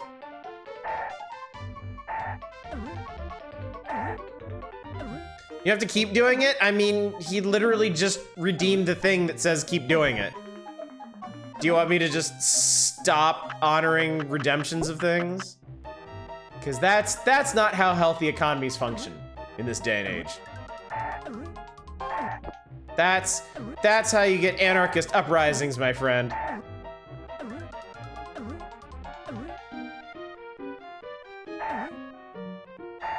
No! Oh, wait. Wow, you actually get another hit after that.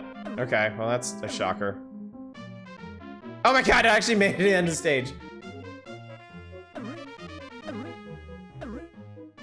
Splat! Oh, the wingsuit. Wingsuit was such a great episode. A lot of things are Manic's fault. Don't worry, we're not getting any further than the boss of this one anyway. When I was a kid, I could beat this boss. I have no idea how I managed that now. This thing seems impossible to me.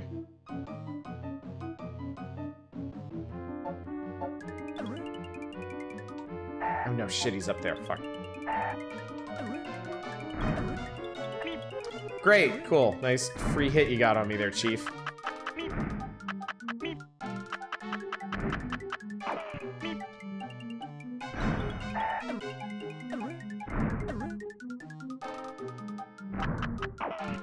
So I think I kind of get the concept here. Maybe. But I think it also only works as long as you have birdseed. And then the timing on that doesn't work out, so... yeah, I don't know.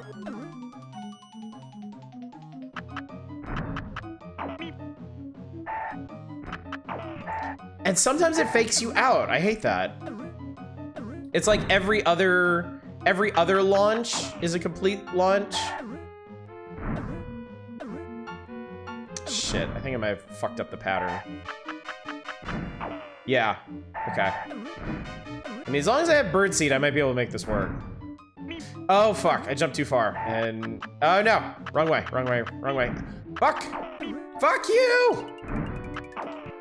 God damn it, dude. This thing sucks so bad. I feel like the other enemies, the other bosses in this game might actually be easier than this one. I remember them being more straightforward. But this one has one weak point that's really hard to hit without getting hit.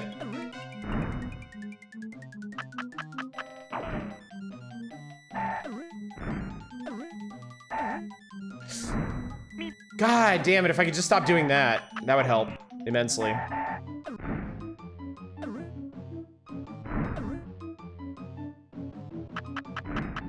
Oh, wow, okay. I guess the wooden part of the thing doesn't hurt you. Oh my God, I actually did it.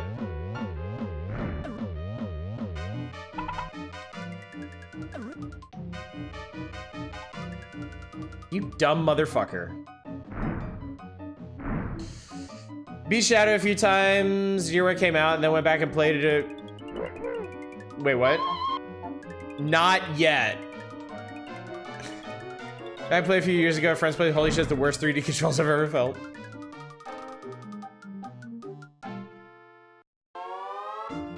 Welcome to Rocket Rivet. We made it to the next world, chat. Lucky us. There's 5 worlds in this? This one... yeah, there's 5 worlds in this. The desert, the construction site, the train, the mines, and the future, if I remember correctly.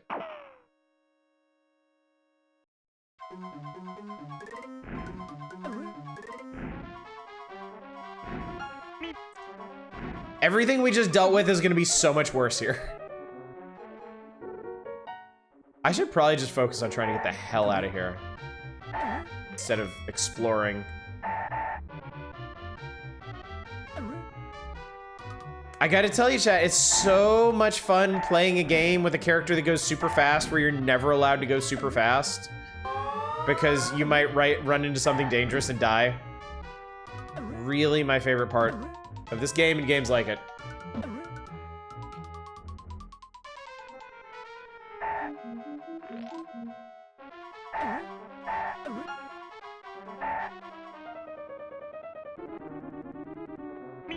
See?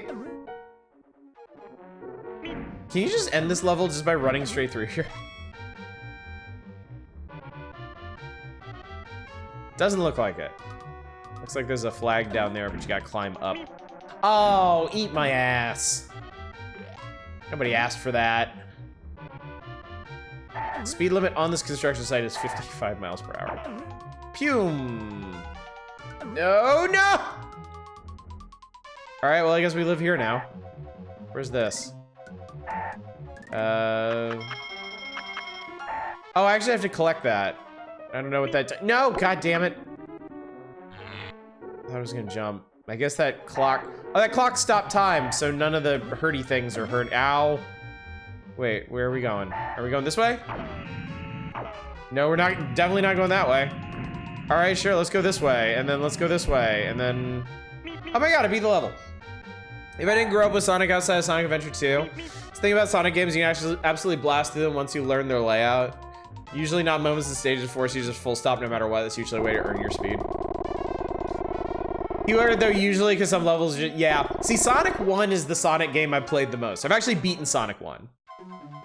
And yeah, that was, Sonic 1 basically formed my entire impression of Sonic games, which was here, god damn it. Which is basically, here's a game where you go fast where you should never actually go fast. Because, oh, there's no floor to this level. How quaint. How quaint.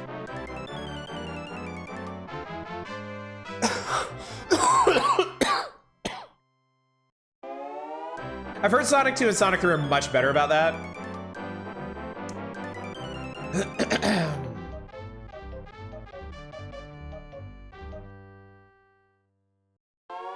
Cool, no continues. Goodbye. And we're done here. All right, so. Sonic 3 is a fairly concise game with just enough exploration.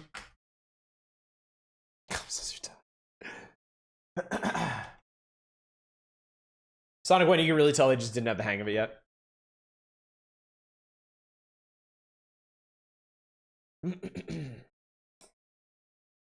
My platform lets you run constantly and never have to wait for the level to allow you to continue the Donkey Kong Country. No, I know what you mean. I get what you're saying there. Yeah, Donkey Kong Country has a really neat flow to it once you grasp the flow. And I guess that's what y'all are saying with the later Sonic games. That they have a really good rhythm to them once you learn the levels and learn like where you should be going fast and where you should be slowing down to explore more. I get that with Donkey Kong Country. I don't think I've beaten Donkey Kong Country. I think y'all had me stream it a couple times for like just offhandedly. And I played it a bunch of times throughout my life, but never to completion, so. All right, game 2 of 3 of these extremely unexpected requests. Back to good old NES now.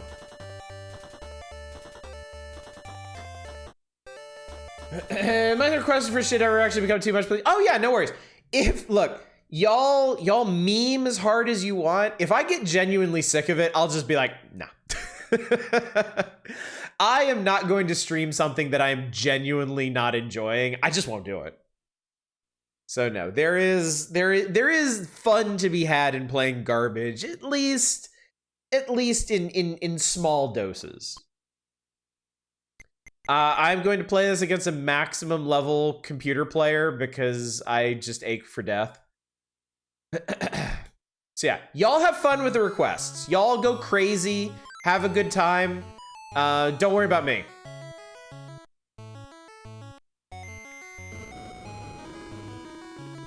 Okay, I just died. Cool.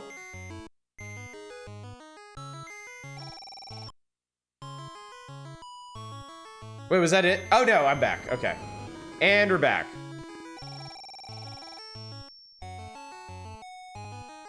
Where are we in the magazine right now? The letters page. We've turned literally one page from the table of contents. We haven't even gotten to the real games. People saw that there were 3 games listed for the collectible card thingy thing.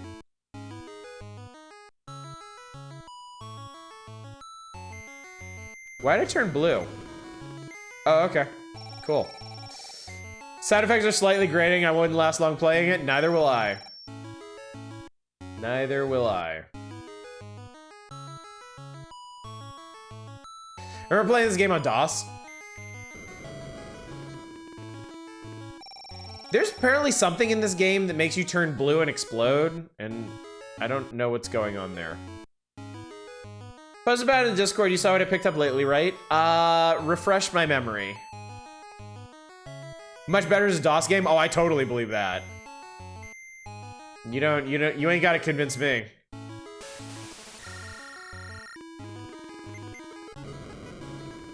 No, I found a ladder. Please let me leave. Chunky Boy OG Xbox. Nice. Very cool, trade-off.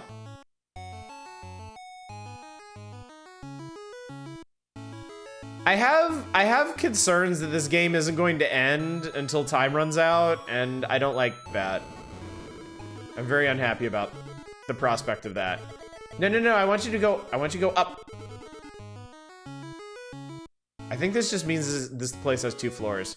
So if I remember correctly, the way this game works is you're searching for 3 spy things. Like, you have to find 3 items and then escape, and you and the other spy are competing to find them. And all the other stuff you get is either traps, like you can trap doors and places to search for things, or counters to traps. Like this umbrella I'm carrying around is a counter to the pail of water over the door that electrocutes you.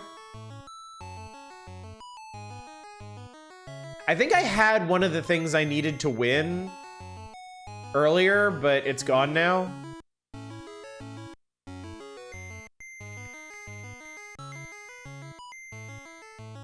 I have no idea what's going on right now.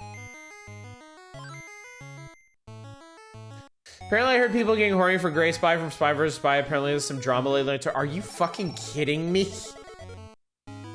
How does something like that happen? Okay, I don't even...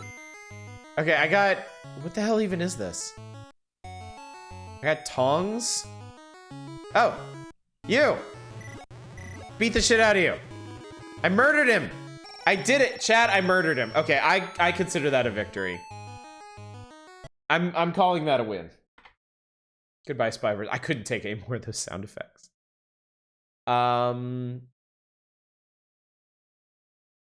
Spy versus family. All right, let's do what we're really here for. Some moral victory for sure.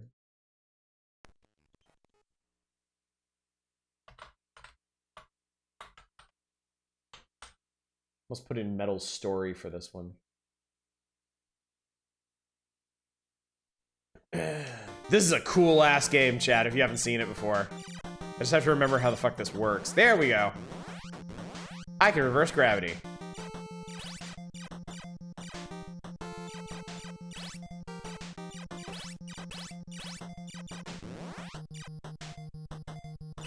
I reverse everybody's gravity.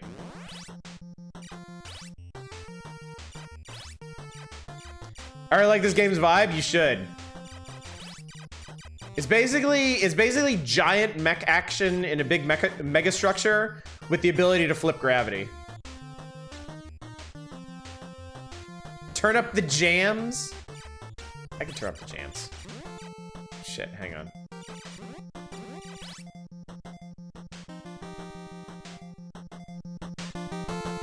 There you go. I feel like I've already seen you play both of the last games. You have. Long time ago. Metal Storm was a cover feature from like, I want to say 1990. So several years back at this point. All right, I have a new weapon. I turned into a fireball when I shift gravity now. I feel like this is a precursor to Geometry Dash.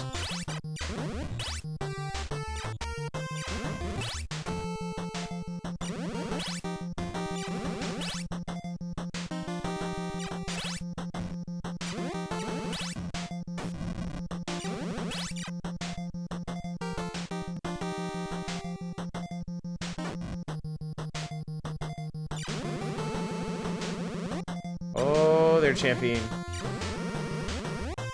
Oh, there we go. We got him. Good, he doesn't respawn.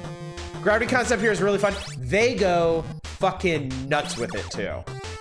Like, you ain't seen nothing yet.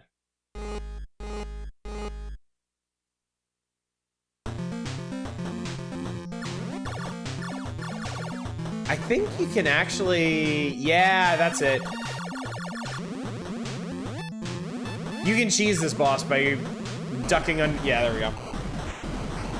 With Captain Viridian at a gun. Of course, being a good game, this game is nearly impossible to actually get a hold of. Yeah, this is one of the rare ones on NES, for sure.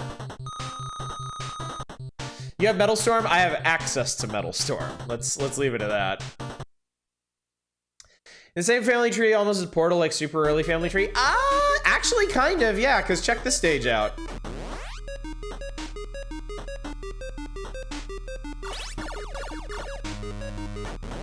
This stage infinitely loops.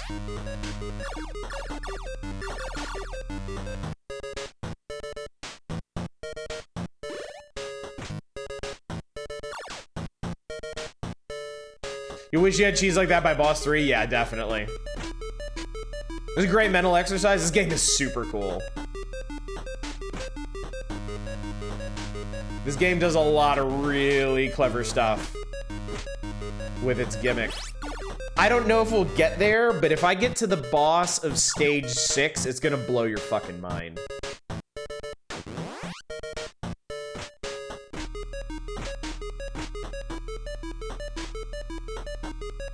All right, part 2. The really complicated part.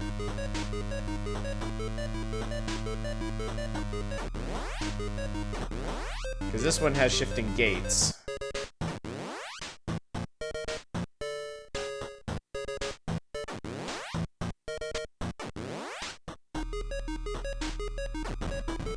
Shit! Okay, that almost got me. Really found the stage 4 boss, the transfer. Yeah, I believe that's the stage 4 boss. Yeah, that one's super cool. Really challenging, too.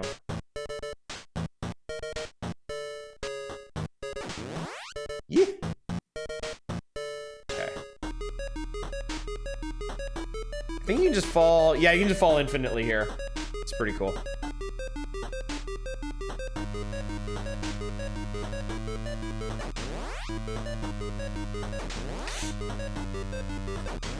If those doors hit you while they're swinging, you die.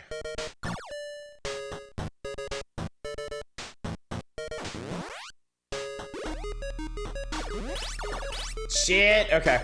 So another thing to keep in mind about this game, it's one hit kills.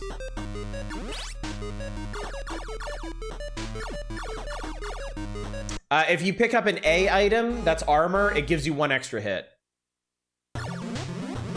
Okay. Oh shit. Okay. All right. So this one you're supposed to dodge these things. Yeah, I don't have to do that because I have power wave. Here we go. So this will, fortunately, I could cheese these guys. But yeah, you're supposed to jump up through these as the beams fire to avoid them. This is definitely much more puzzly than a lot of platformers at the time, yeah.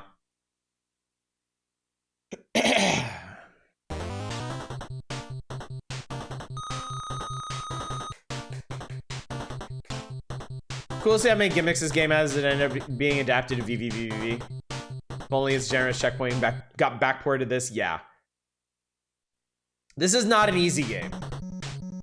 Oh god, yeah. Okay.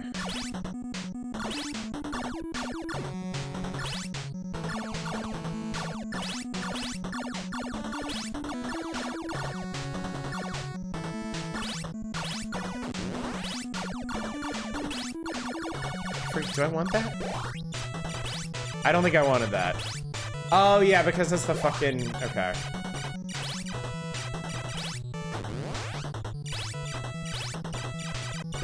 It'll be okay. We'll be fine. I don't think it matters too much yet. It's gonna matter in a minute.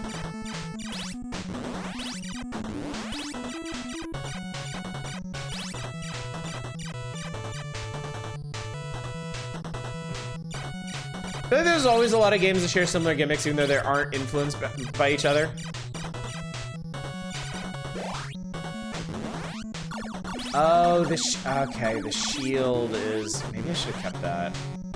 The shield is very good.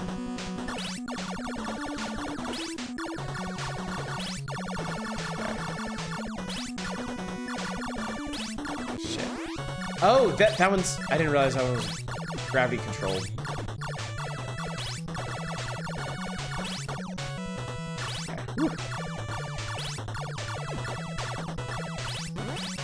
Jumps are definitely getting a lot scarier.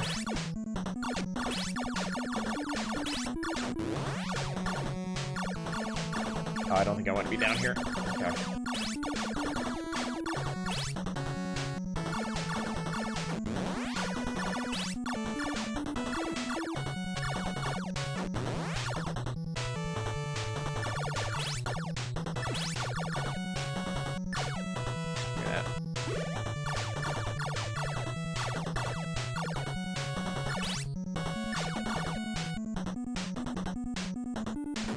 Ah, okay.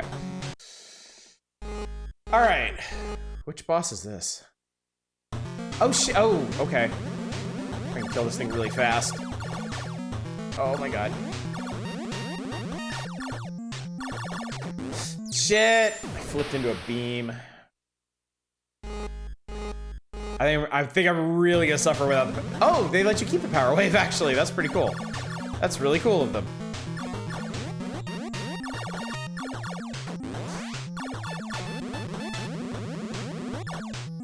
Whew.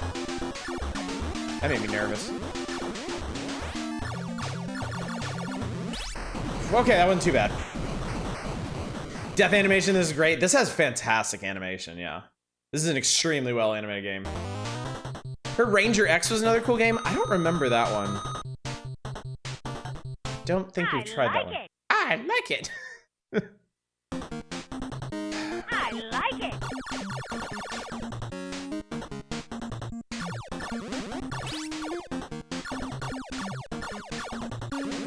I think for people that know this game, this level's a bit infamous. Oh God. Oh fuck. Okay. Jesus Christ. Scared the shit out of me.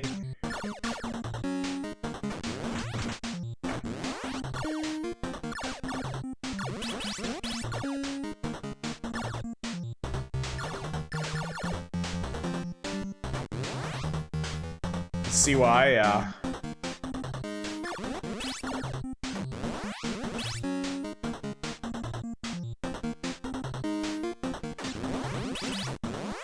The hell is that?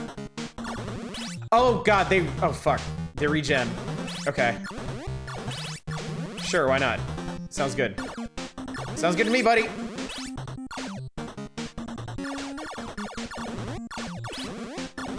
At least I can shoot their projectiles. That's helpful. I think I made a boss. I did. No, I didn't. Is this the boss? No, this isn't the boss. Oh God, Jesus. Okay.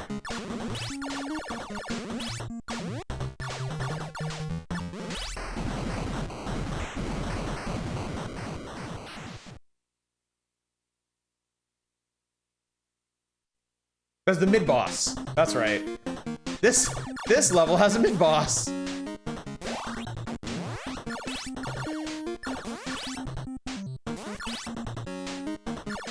Oh, Jesus. Okay, this one's being a real fucker now.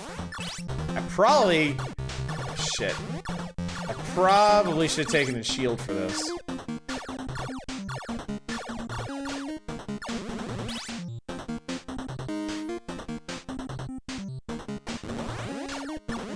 Shit! Missed my chance. Okay.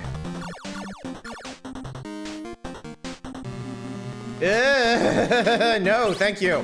No, goddamn, jeez. Okay, that scared me.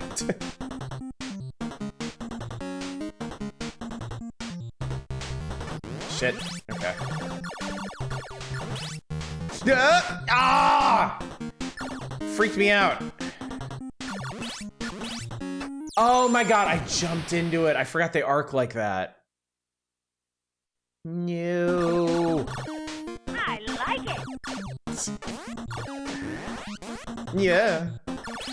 Oh, I forgot to grab the armor. Crap. I really could have used that.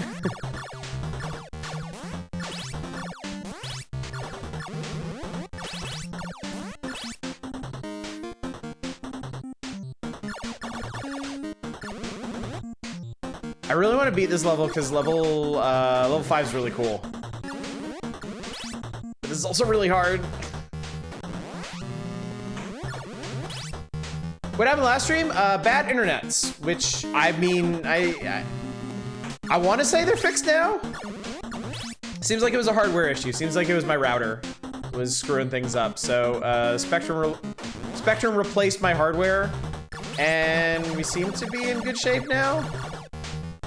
Shit, I jumped into it again. Death Explosion is kind of insultingly awesome. Like, they knew you were gonna see the graphics so often. They better put a lot of love into it. Alright, I'm gonna move on from this one because this level is hard. And this game is really cool. But y'all should check it out. Stage 5 is really cool. Stage 6 is even cooler, but the boss is like next to impossible unless you get really, really, really good at the gravity mechanics in this. Router went to power. Unplug and replug your router. Of course, yeah. But no, I needed a new one. And they were more than happy to accommodate, so. Anyway, gang. Let us return to the loving embrace of the magazine. At long last, 2 hours into the stream. Dun diddy do. Wait, what? Wait a damn sec. What?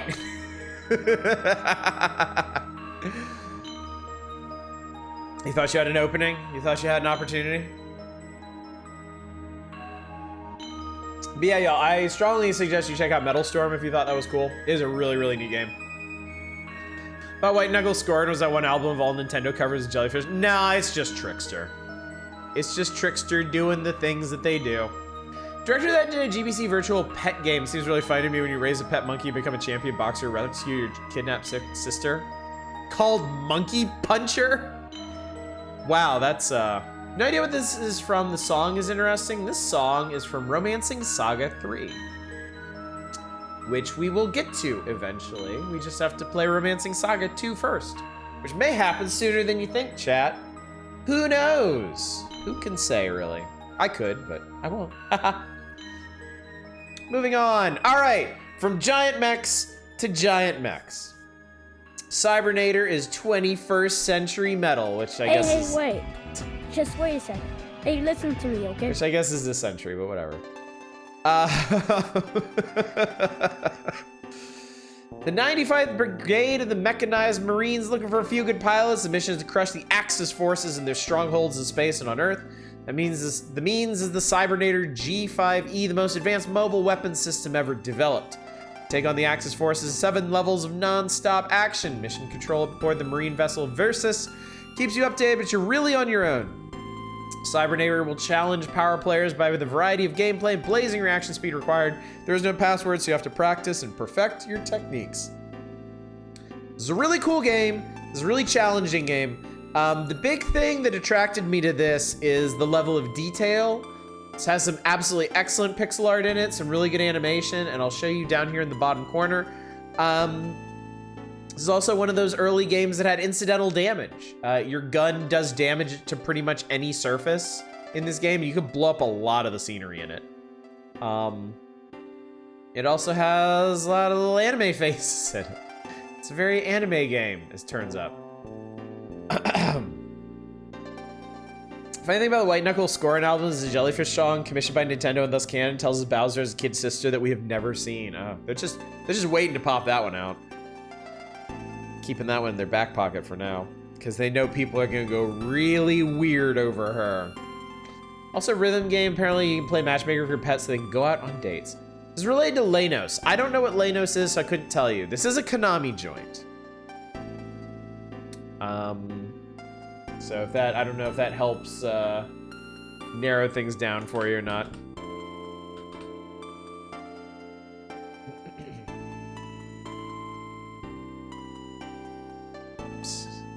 So stage 1, you'll get a neat little mission briefing before each mission. Stage 1, your mission is to penetrate to the core of the hidden Axis battleship and destroy its power coupling unit before it can be activated. So there's a big battleship. You gotta fly into their gymongous hangar and fight a bunch of dudes and then blow up the core. Short stage, but very detailed is execution. At the end, they're actually loading the core in to the ship. And you just need to blast it out before they get it affixed. It is, okay. We'll have to look up what Lanos is then. Stage 2 is an asteroid mission. You have to fly through an asteroid field. So this one starts out as a shmup and then goes into more traditional platformy shooty stuff. And then you fight a big mobile artillery thing at the end. Stage 3 is a really cool level. You invade an orbital fortress built into a meteor. and there's some cool story stuff that happens. Stage 4 is re-entry. You basically fall into Earth's atmosphere and you have to fight a bunch of mobile suits on the way down. Stage 5 is huge, if I remember correctly. It's a giant trek across the landscape, battling mechs of varying size the whole way. And if I remember correctly, Stage 6 is underground, where you have to fight a giant tunneling mech, and Stage 7 is like inside a city, with some pretty crazy fights in and around buildings. So it's a really neat game. It's a challenging one. I'm not sure I ever beat it when I was a kid. I beat it as a semi-adult, and then I wanted to beat it on stream a couple years ago, and I failed because the end of this game is pretty tricky. There's one part that's particularly difficult, so I'm just gonna go ahead and cue this one of my own accord because I really like it and I think it's worth seeing. And I haven't streamed it in years, so there's that. First Light knows is a Sega Genesis game released here is Assault Earth. Nintendo Online has it on there. Oh, okay. Interesting.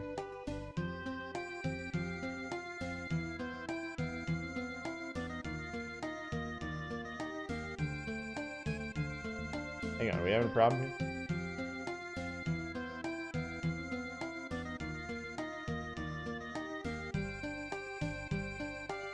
Oh, haha, because I didn't plug the thing in.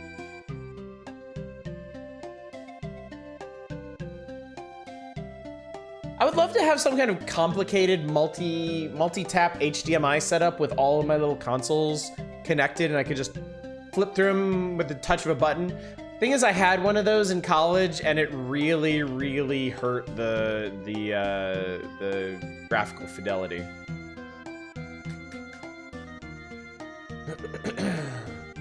All right, Cybernator. This may have had a different title in Japanese too, so. That was from a game called Ruin Arm. I want to say where I can just turn on TV and turn on console and always show up. I know, dude. It'd be so nice, but... Ooh. But it always hurts the output, too. I guess you'd really have to shell out for a setup that's not going to, like, fuck up the signal real bad.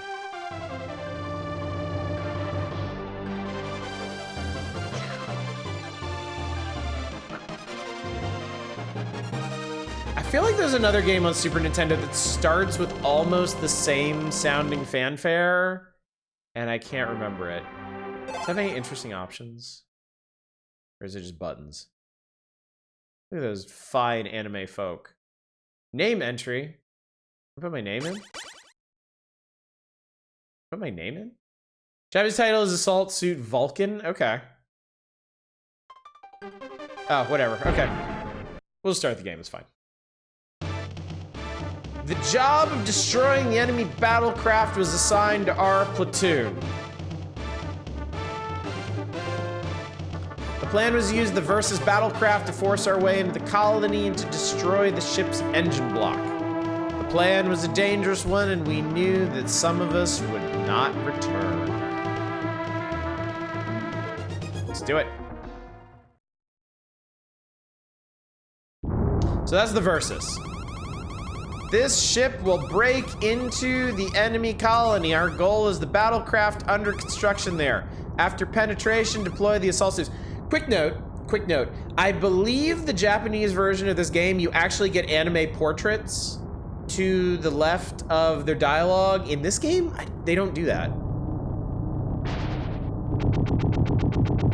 You like this game as a newish one on PC for 2016? Cool. I am Jake. This is Jake.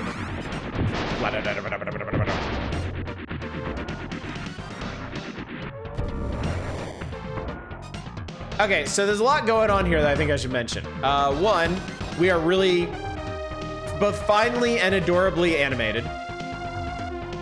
Our jump, we have an extra thruster here, and you can actually see the effect of that on surfaces behind you. Our gun is a Vulcan cannon. And in the top right, we have like ammo for it. As that bar depletes, when it hits the bottom, you have to wait for it to reload. And you also, yeah. Let's see. I have a shield. I have a dash mode that's really fun. And then you have other weapons. Like, I have a big Chungus punch, too, that I can use. So for right now, I can only switch between those two. Kreia, Captain, I'm getting energy readings from the bow of the enemy warship. Right in front of this ship. What? Are the beam guns firing already? Has the energy unit been connected? No, not yet, but there's no time. Roger, I'll destroy it. Versus retreat. Okay.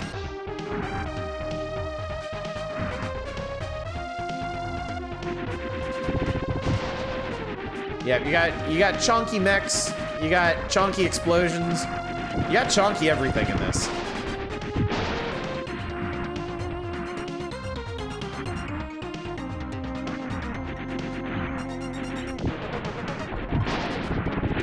Actually, one of these might lock. Ah, okay.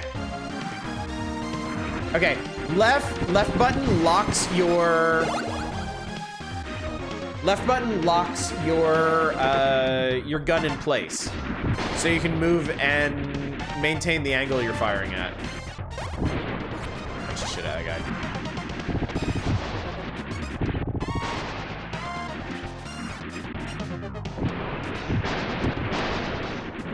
Also kind of a big deal, no contact damage. You will not take contact damage from enemies, so you can get right up in their grill pieces and punch it off. Little dude popped out. That's the one thing that I feel like this game is lacking. There's another giant mech game on SNES called Metal Warriors, where you pilot different mechs and you can actually get out and run around as a little dude. I love that one. And I feel like that's the only thing that Cybernator is missing, the ability to get out of your mech and do stuff as a little teeny dude.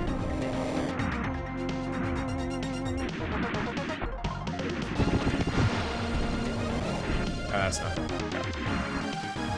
Forget his name, there's a PC-88 mech and platformer I really want to try, partly because you can go in enemy bases, inside them becomes a fucking 80s polygonal third-person shooter. That's awesome. That's really cool.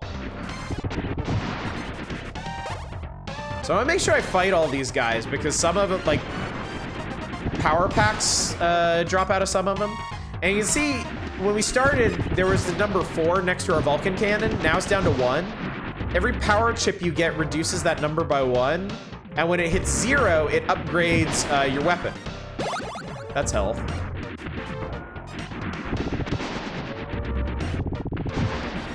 Like here. So now we have level 2 Vulcan. Which, bullets are a bit bigger, fires a bit faster, has a bit more ammo. LucasArts did make Metal Warrior, yes. And it is, we're definitely gonna play that when we get around, when we get to that era. That's a cool game. This game is awesome too. Dude, giant mecha games on the NES and SNES, pretty much good shit all the way around.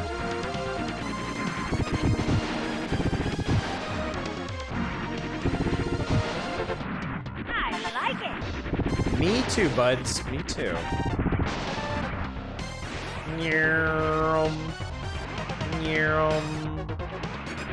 You actually have some decisions to make in this game because you will find additional weapons as you go, and you won't find enough power chips to upgrade them all. So you do kind of have to pick and choose.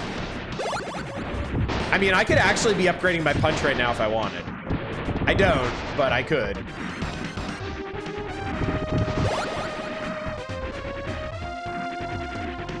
Same devs did a very ambitious Sega Mega Drive JRPG FPS open world space sim in full 3D. Jesus, that is ambitious.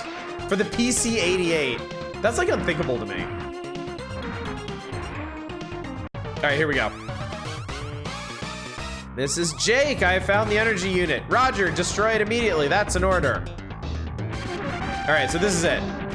So they're trying to load this ship's core right now. We need to blast the shit out of it before it gets there.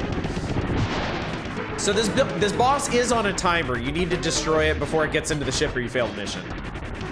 Not all of the bosses in this game have failure states, but a lot of them do.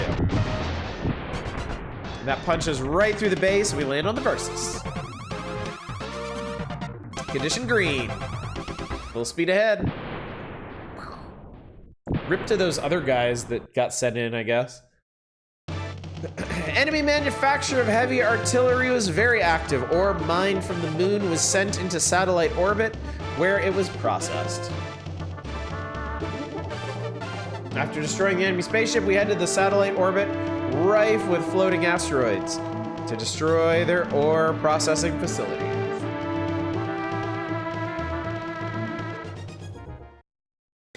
And those guys were not rad enough, it's true. All suits advance. Don't run into any roids. Mecha game I meant is called Wibarb. Use manual control to get past the asteroids. Don't worry about me. So this is the shmup section. Definitely helps if you upgraded the Vulcan in the last stage.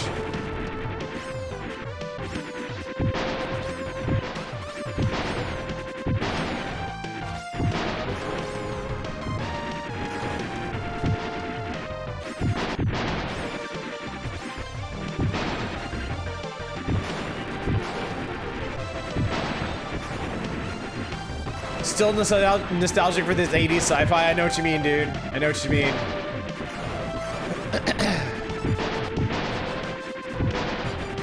I still sometimes get wistful for like old Gundam Macross stuff.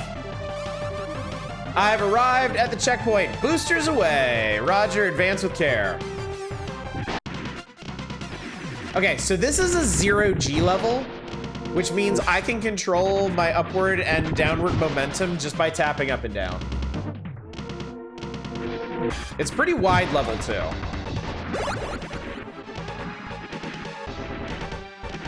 All right, we need to do some exploring here to make sure I get the thing I want to get.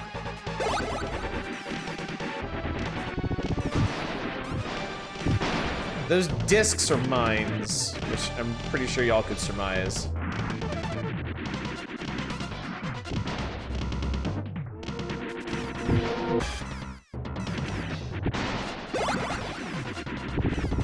They're pretty good about health early in the game.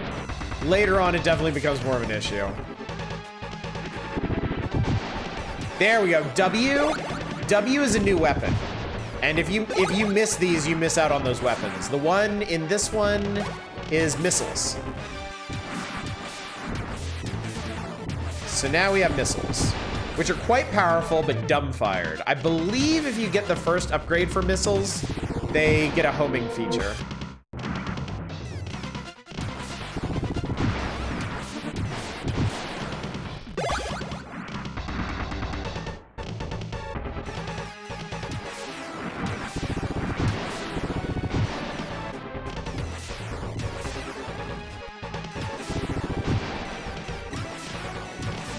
That's what I need to do. Okay. I'm holding my aim perfectly horizontal while I maneuver.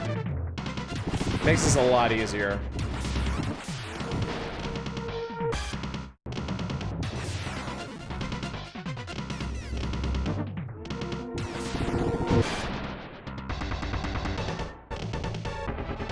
Gotta make sure I don't miss any more chips. Ow, you fuck. There we go.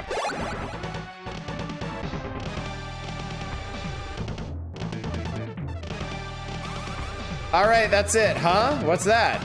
Did something happen? I just got an energy reading from the bedrock in front. It was pretty big. I picked something up there too. I have a bad feeling about this. I'll go and check it out.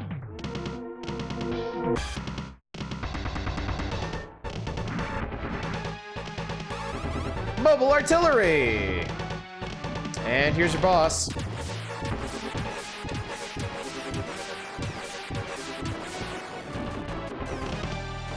Oh, missiles also take... Oh, wait. No, missiles...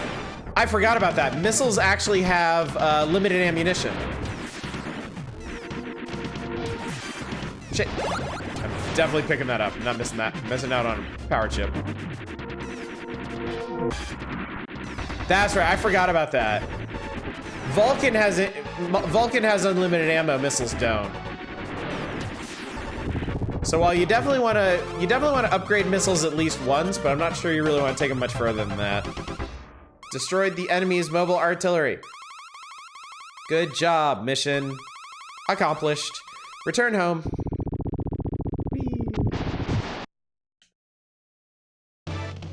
The strategic attack plan on Arc Nova, the power nucleus of the enemy orbit, had begun. Arc Nova was a fortress created by a meteor strike, and if we didn't get control of it, safety along the route between the Earth and the Moon could not be guaranteed. Our plan was to gain control of Arc Nova and open up the lunar route. It's a good plan.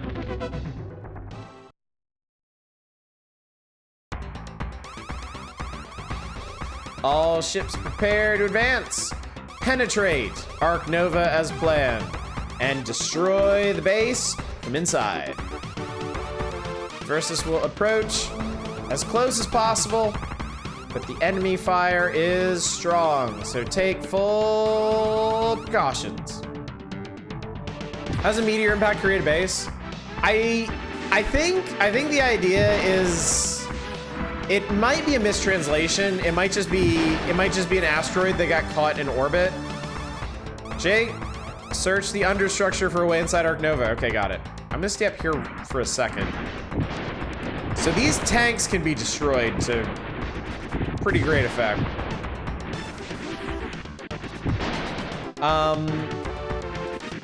It may have been an asteroid that just got caught in orbit around the Earth, or it may have been an asteroid impact, a meteor impact on the moon that popped out like a piece of debris that they were able to use.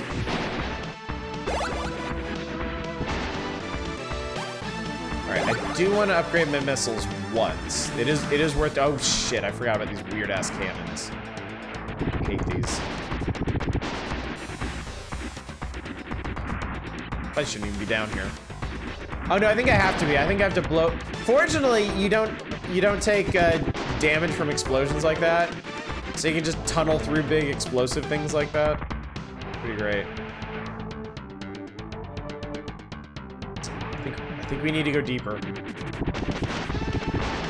I love that the Vulcan cannon bounces still. Makes it really fun.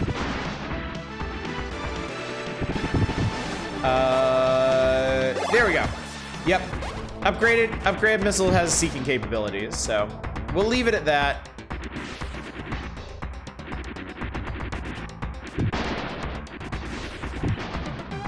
Thank you for the health.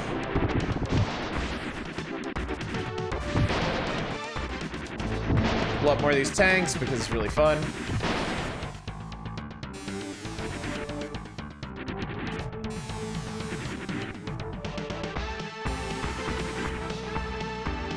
Love these sound effects. Really good sound design in this game. Really, really solid. Can I block this shit? I can. That's what a smart person would do.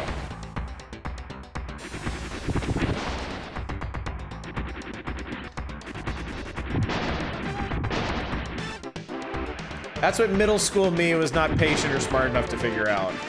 You can block that shit with your shield. Can you use your shield? Okay, you can only use your shield while affixed to a surface, though.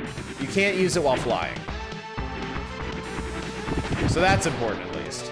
Yeah, you have a shield. What do you look like, smart people? This is Jake. I have destroyed the hatch to Arc Nova. Copy, proceed inside. Roger, I'm on my way.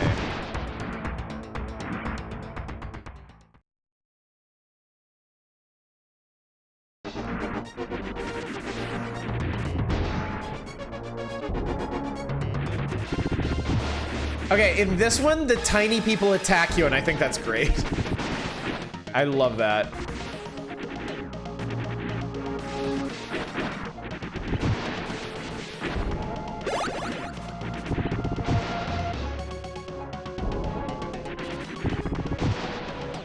They put down all these blast doors to try and stop you, and there's just no stopping you. You're a giant mech on a rampage.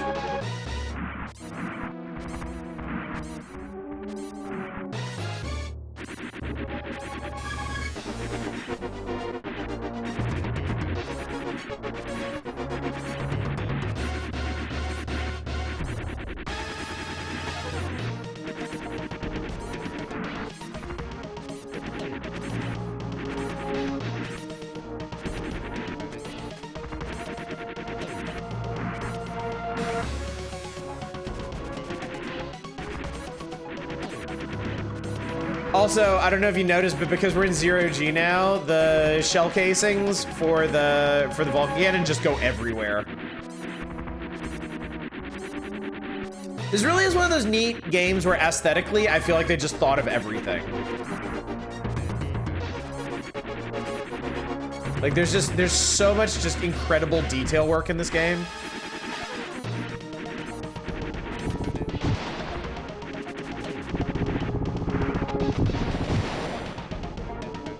Supposed to Grim just squish people though? Yeah, I don't even think you can do that in Metal Warriors. I think you just like knock them off. Remember an LP of this game was pretty deep for its time? Definitely Sugar Addict. This is Jake. Where is the command center? Directly below you. Go around on the left. Okay. Blah, blah, blah, blah. Oh shit, mines.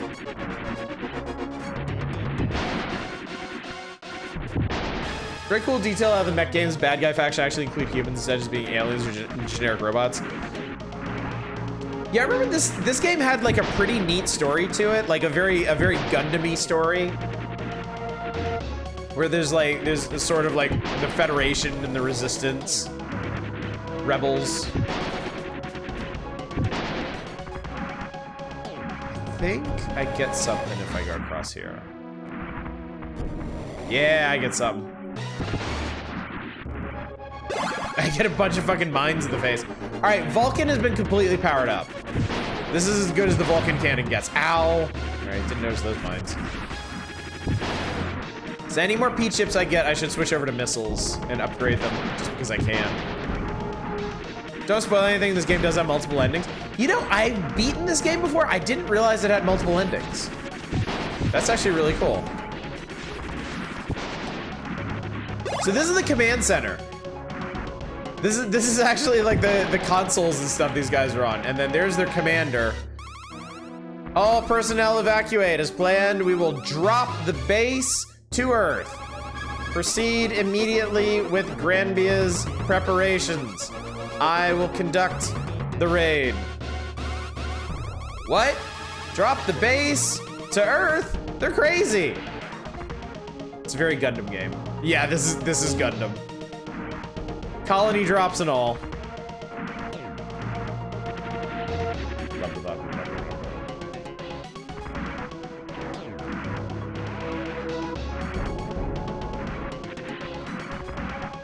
They dropped the base.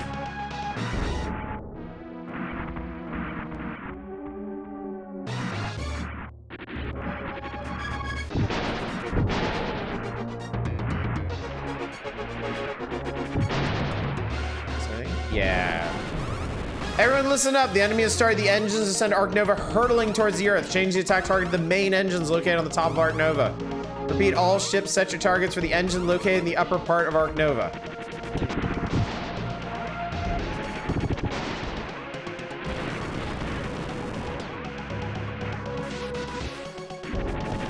Fuck you, little guy.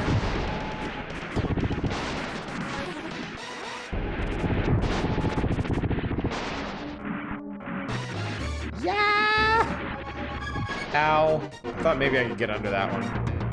I was wrong.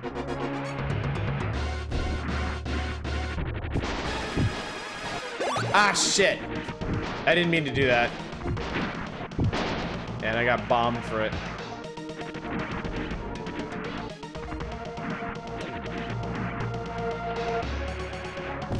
Oh, shit. That's right. These are exhaust ports. Yeah!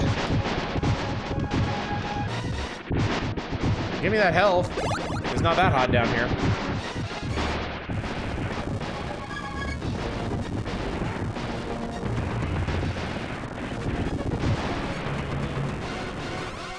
I have located the enemy hangar. Watch yourself. I have readings of heavy artillery inside. So this is kind of funny. There's their general. That's Granbia. And they just roasts all of his dudes as he takes off. So this is a really neat sequence.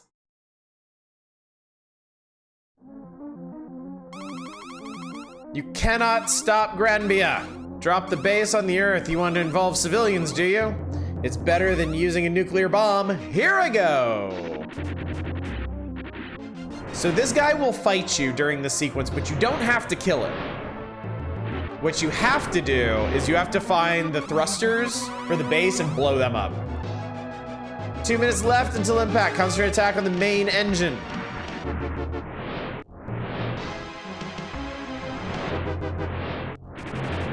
Which would be this thing.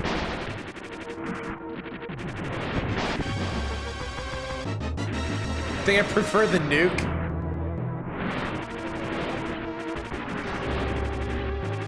Yeah, is it actually better than nuke? I feel like this one's more damage. I feel like this one just destroys a bigger area.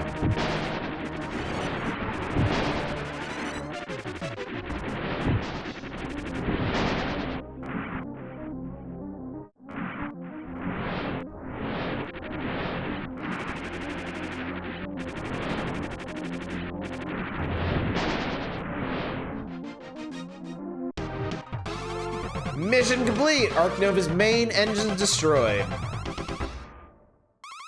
I'm not sure if you can defeat that guy there. I've never actually tried. I've always just rushed the I've always just rushed the engines. Because the battle with Granvia dragged on for so long, I was forced to enter the atmosphere. Either I'll be trapped in the Versus battlecraft, or this ship and me along with it will be destroyed. Long 10 seconds to death begins now. Really bright ray of sunshine, ain't he?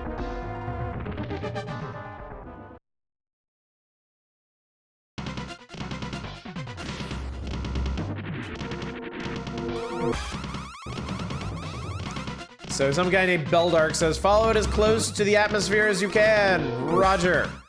Roger.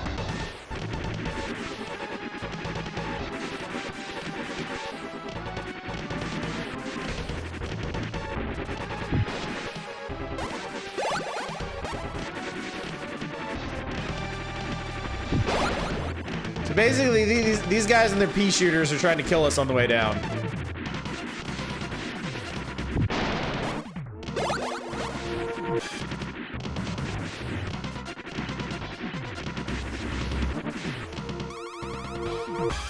I'm reaching maximum heat limit. Returning to shuttle. No, Major Beldark, my engine! I'm going for it, Rick. Not good, Major. No more time.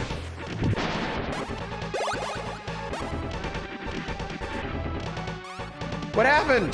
One enemy suit was too slow to escape. I'll go and help out. That's dangerous. You'll be destroyed too. Good night, Tradon. Have a good one. Don't worry. I'll be back.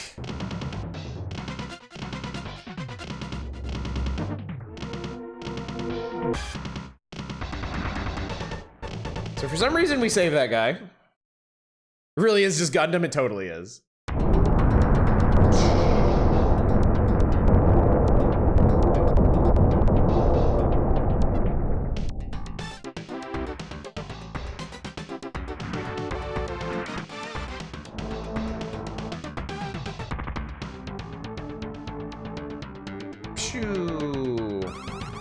They're preparing to launch their transport shuttles. How many? Just one, but with several assault suits guarding it. Apollo, Mitch. Intercept. Roger. Roger. So there go Apollo and Mitch. Godspeed, buddies. I'm sure you'll do great. This is Apollo. One of those guys is really quick. Wow, okay. Those of you that have been around for a long time might remember that we had a WoW emote. It's from this. Because this is the most narratively impactful WoW in history, because it's supposed to represent the fact that Apollo just got aced by that guy. He's dead now. What's wrong, Apollo? No, who got him? That guy. Beldark. You from before. We meet again. What? How did he get onto this wavelength? You helped Rick. I wanted to thank you, but I'm taking him Back. You just try it. Are you all right, Rick? Yes, Major. Okay, stay there. I'll pull you up. Oh, that's right. He has like some kind of missile bullshit that does a shit ton of damage.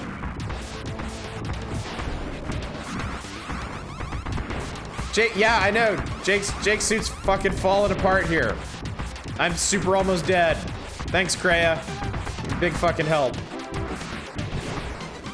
Wait. Okay. You just gotta fight him long enough to drive him off, and it's actually pretty hard because his weapon does a ton of damage. No, Apollo. Oh man, let's do it for Apollo. Rick the door technician. After the disappearance of Ark Nova, the enemy has launched shuttle after shuttle of troops to supplement its weakened military forces in space. The ground troops of the Federated States Army, fast becoming the strongest force on Earth, put all of their effort into blocking the launch of the shuttles. We gotta blow up a spaceship.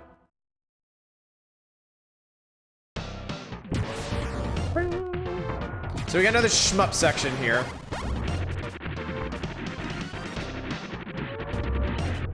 Some pretty tough dudes, honestly.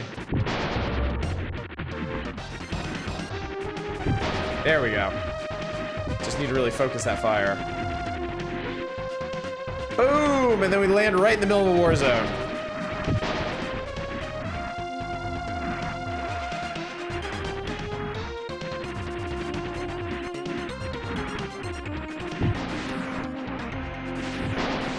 Little ones are so cute. Alright, there's another new weapon in this level that I want to make sure I don't miss. Because honestly, my favorite weapon.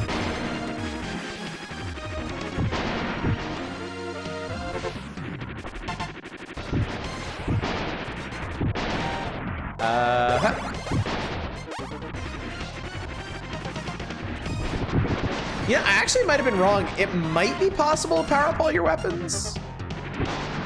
Ah, new weapon. New weapon's the laser cannon. And it's a super sweet laser.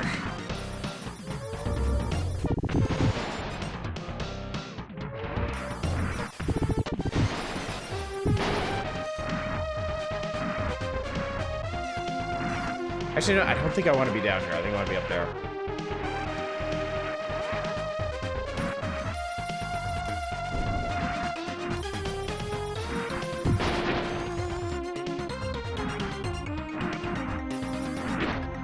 Really have to remember I have a shield.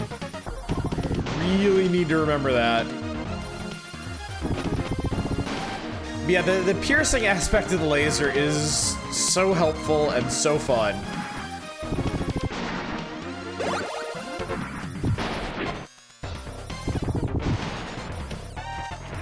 Oh god, I shouldn't have done that. That was dumb.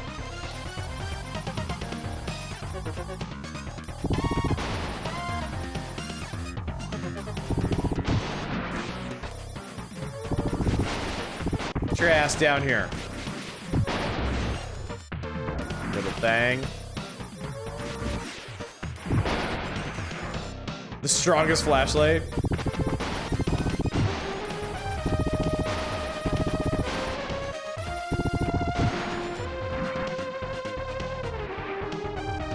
Oh shit. Okay.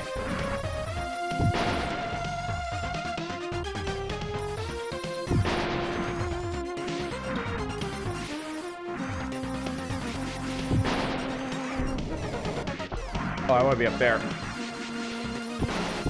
Yeah, pee. I demand it. Oh, more pee. Excellent. Laser cannon is extra super fun when it's all powered up. Okay, this guy is ruining my shit.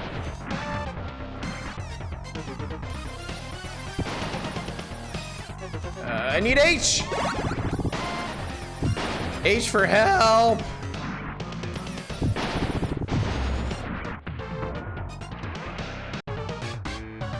Oh shit, we are made. Oh god, no, I think I was supposed to get this upgraded first.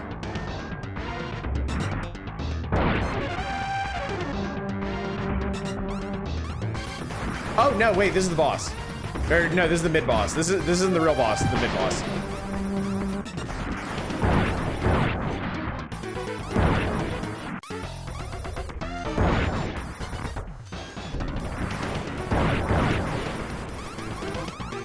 Yeah, I know, I'm not doing so hot right now.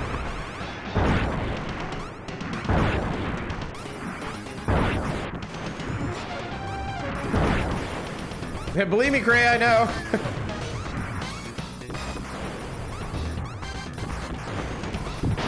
Condition fucked! Where's the Char type? Does he have a cool mask? I think that's basically Beldark. Oh god, this one doesn't checkpoint, does it? Oh yeah, okay, that's the thing, yeah. I think this game doesn't really checkpoint.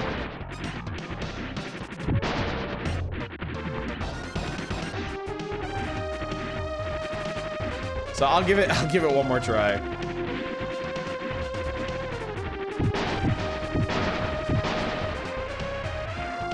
Okay. So yeah, it restarted us from the beginning. So no laser.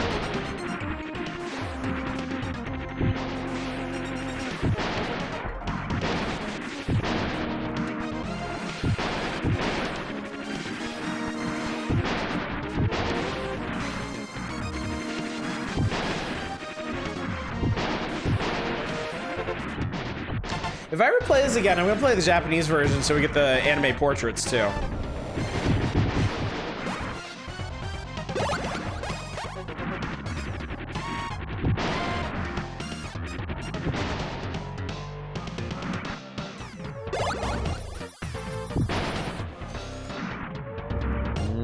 Lazy beam.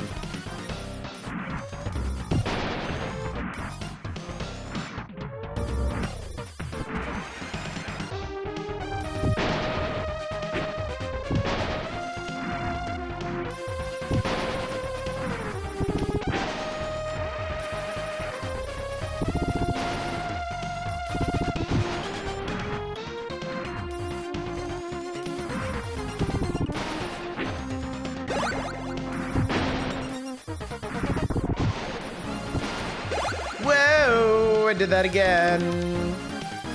It's just never gonna be that smart, chat.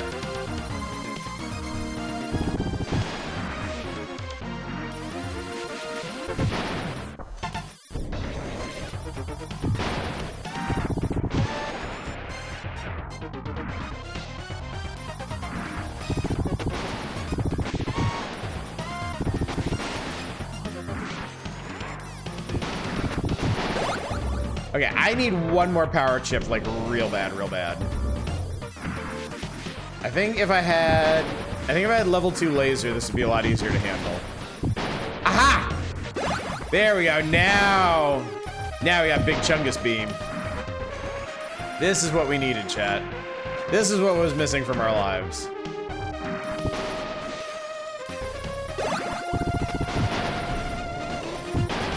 I have faith in our abilities now. What was that? Oh, there's a little guy down there.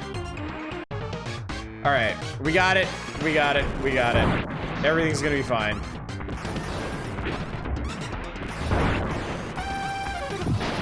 Especially if I just fly right into their fucking missile salvo. That's gonna be great. See? No problem. Just vaporized.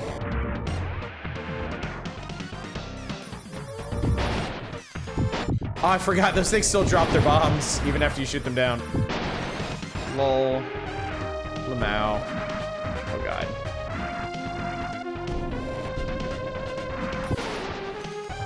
Alright, power chip get. Okay, hang on. I don't think I was... That's kind of a scary area to drop down to, because you could just fall off the map and die there. Is the shuttle this way? Yes, hurry! That guy jumped over my mech. He was so scared. We found it! Oh no, I'm too late! Attaching rocket pod. After attachment, pursue the enemy. Got it, hurry up then. So the shuttle got to launch before we could stop it. But don't worry, they're sending us after it. Okay, so here's the deal. You can destroy the rocket. I've actually never done it, that I can recall. It is not easy. If you don't destroy it, you don't fail the mission, thankfully. But I guess now that I know that this game has multiple endings, I guess the fate of the shuttle might affect that. Oh, I really want that P. So I guess the lesson is always shoot those guys from below.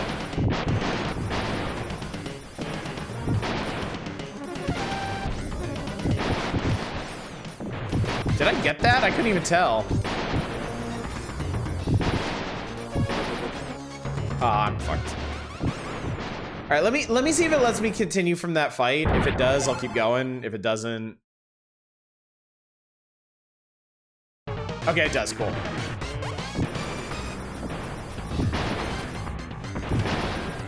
So I was really hoping for.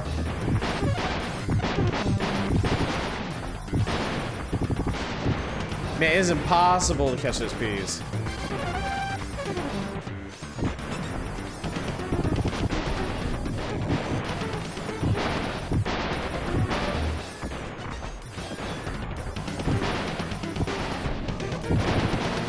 Don't worry about here.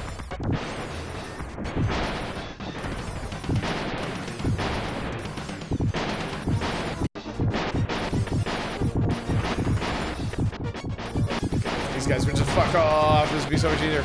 Wait, I think I got it. Oh yeah, I did get it. Oh wow, cool. I don't think I've ever done that.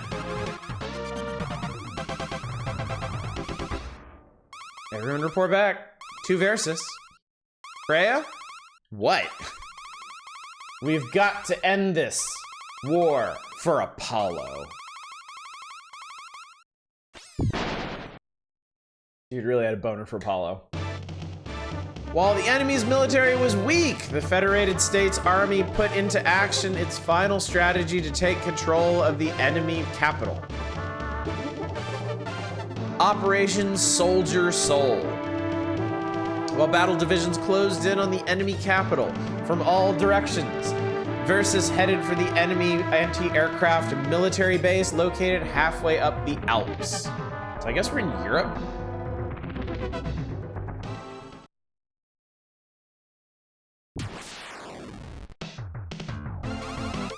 You mean we can't move out?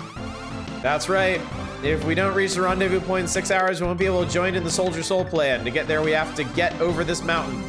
Mitch and I will go first and destroy the anti-aircraft guns. There should be reconnaissance planes hanging around near the army base. Let's make sure they don't find us. Roger. Let's go, Mitch. Oh, God. Okay. So this is an interesting shmup section where you're not flying, you're like gliding along on the snow. Fighting whatever the Christ these things are. So I guess it's gonna be a lot easier if I stay up here.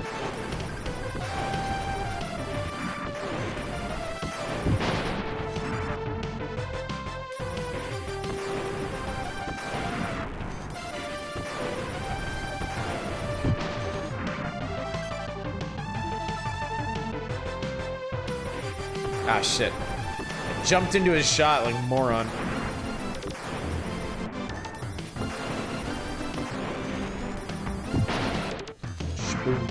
Ah, we made it. All right, cool.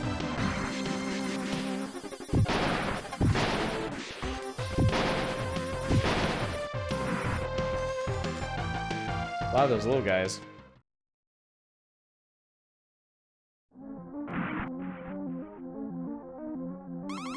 There are no enemies in sight. That's strange.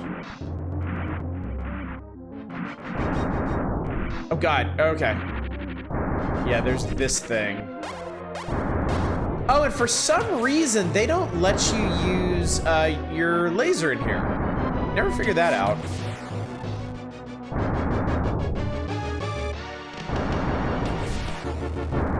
But anyway, there's some kind of giant tunneling mecha in here. It does just a fuck ton of damage if it touches you.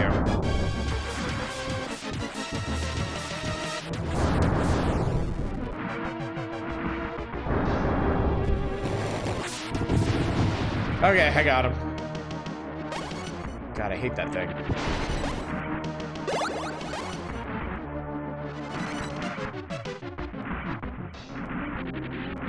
By the way, if you played Metal Warriors, quite a bit of... Oh, hi, guys. Quite a bit of the missions in that track with the missions in this. It's kind of funny. All right, missiles are fully powered up. I mean, that really worked out, didn't it?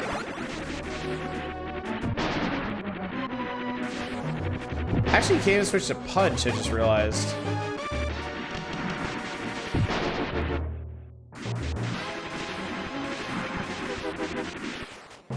Oh my god, I don't even have my shield. Oh, this is bad. Guess what, Gray? I fucking know.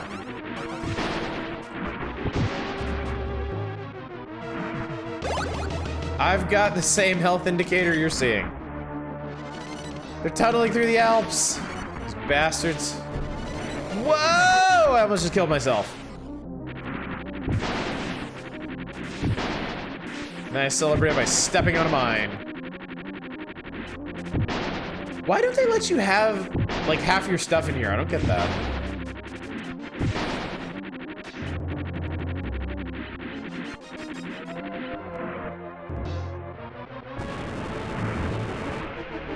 Oh god, oh god, oh god, oh god, oh god, oh god, oh god, oh god, oh god, oh god. Get up, get up, get up, get up, get up, get up, get up.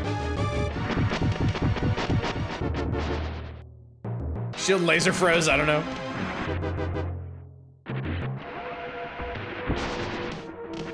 Well shit, I don't even need that. It literally does nothing for you if all your shit's upgraded.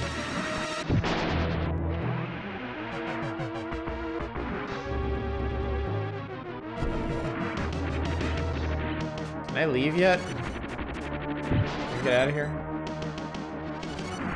I have to be honest, like this mission and the next mission I have, like, I remember very little about because I played them so little. I've been to these so few times. I don't remember how this mission ends. I don't remember how the other one goes necessarily. I'm not even sure where I am going. I went this way.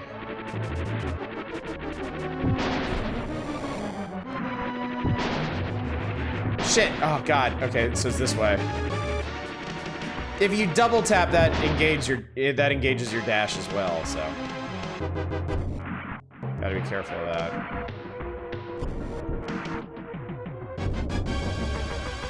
I guess we're going this way. There it is. That's one. Versus. We found the anti-aircraft guns. Uh-oh, it's going outside. Versus in danger. Mitchell's get out of here. Oh, I think maybe there's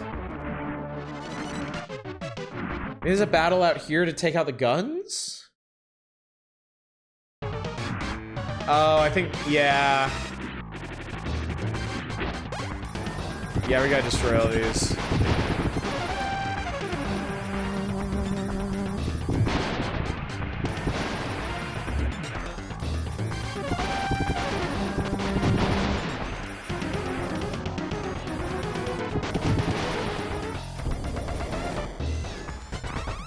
Captain enemy gunfire, where's Jake? Jake's right here, fucker. Jake's working on it.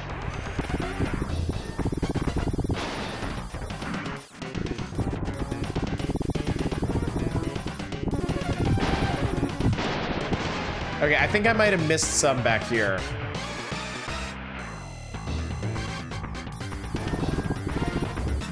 Ah, shit. No, god damn it.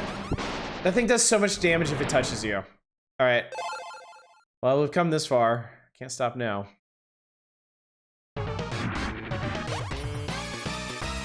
Okay, I think we'll just stay back here until all the cannons are out. Because it looks like I can destroy some of them this way. Okay, cool. Yeah, this is probably a much easier way to do this.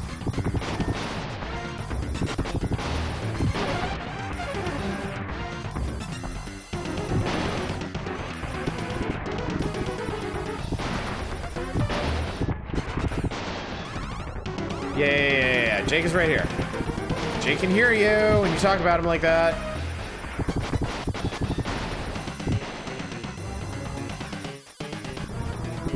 Yeah! All the aircraft guns have been taken care of. Thanks. My pleasure, Kreia. Your mission complete. Do you need me to blow this guy up? I think they need me to blow this guy up. Oh god, oh god, oh god, oh god, oh god, oh god, it hurts so much. Oh, it hurts so much. Alright, we got him. Da da da da da. Na, na, na, na, na. Her radar, nothing. TV scanner, nothing. I don't think it's anything left. Yeah, there are no readings at all. Well, we survived for the time being. Guess you're right. They're so whatever about this. Oh, well, we didn't die, I suppose. Yeah, if you say so. Fuck it. Alright, final mission.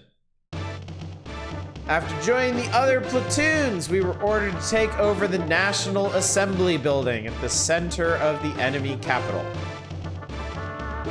This is where this meaningless war will end. The soldiers' hopes are growing steadily. After this final battle, we will have peace again.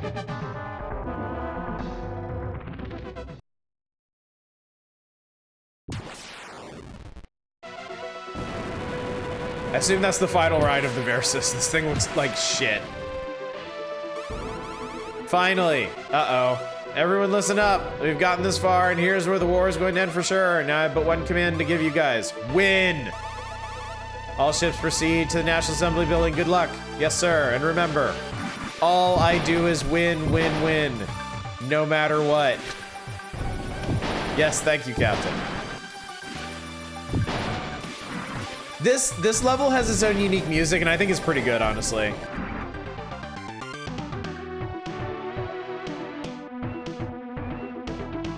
It's also just a really cool looking level.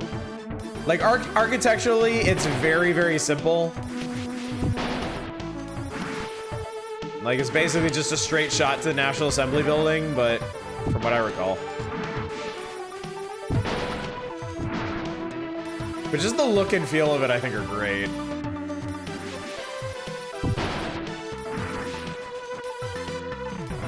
Killing them all, even the soldiers. Hey, they shot first, okay? Look, the only way to end a senseless war is by murdering all the participants, okay? If my giant mecha animes have taught me everything. They've taught me everything I know about war. It's to scorch the very earth with your laser beams. Leave none standing.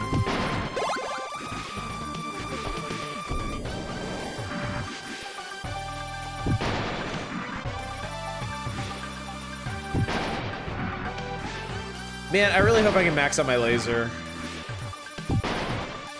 Maximum laser in this is super sweet.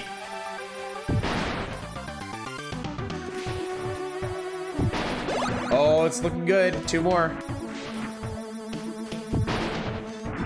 Help me out, video game. You know you want me. You know you want to. You want to see it as much as I do.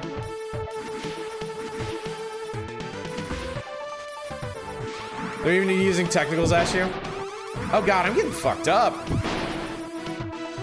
I did not realize how much damage I was taking through all of this.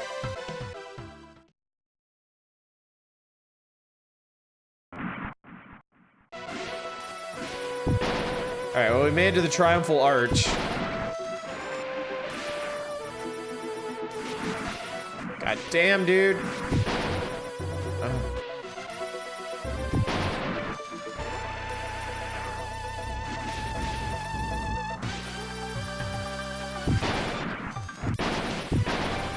I just want maximum. Just let me have maximum laser before I die. That's all I ask.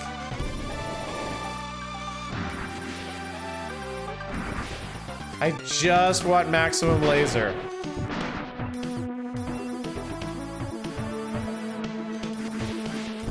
Shit. Shit. It's a simple request.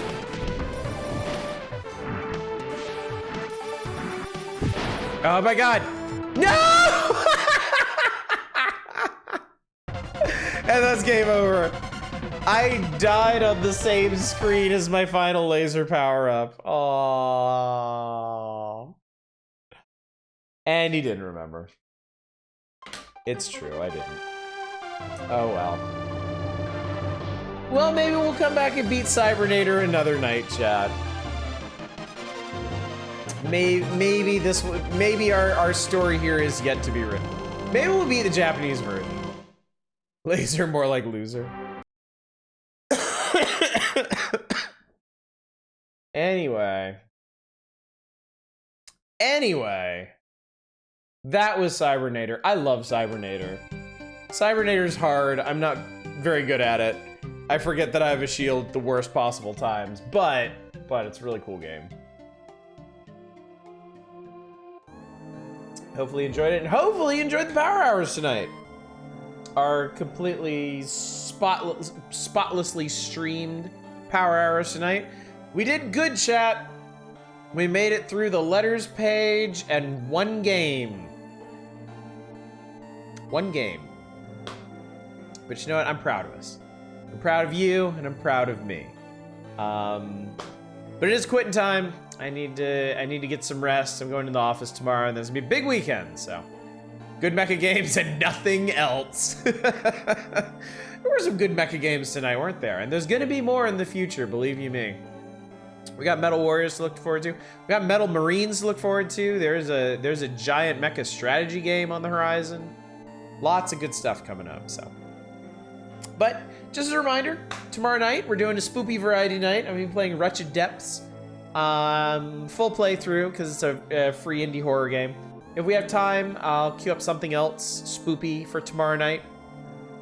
On Saturday, the power hours continue. Hopefully, we'll get through some more Super Nintendo games and not just ramble about fast food and anime the whole time. If we do, though, I mean, no apologies. It's which end up coming out for.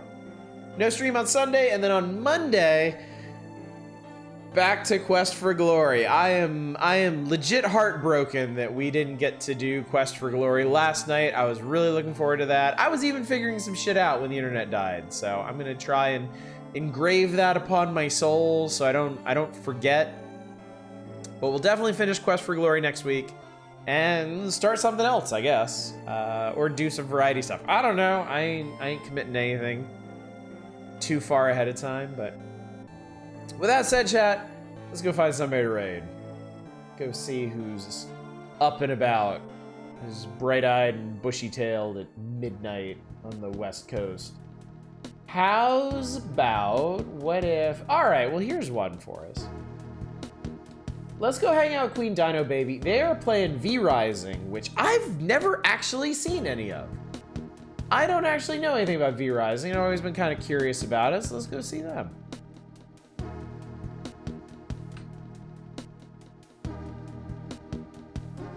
There we go. Let's do it, chat. All right, once again, thank you so much for coming out tonight. Thank you for joining me for the start of another truly epic issue of Nintendo Power. I appreciate your aid in this. I appreciate you helping me make the Power Hours evenings what they are, because without you, I wouldn't have played 3 random ass games off the letters page, and we wouldn't have played through a large chunk of Metal Storm and had a really good mecha time, and that wouldn't have segued as well into Cybernator if we didn't. And yeah, I owe a lot to you, Chad. I owe a lot to you and your wild antics and desires and whatnot. So thanks for helping make this channel what it is. So hopefully I will see you all tomorrow night for some indie spoops that we haven't done in a while. Until then, as always, y'all take care. Bye, everybody.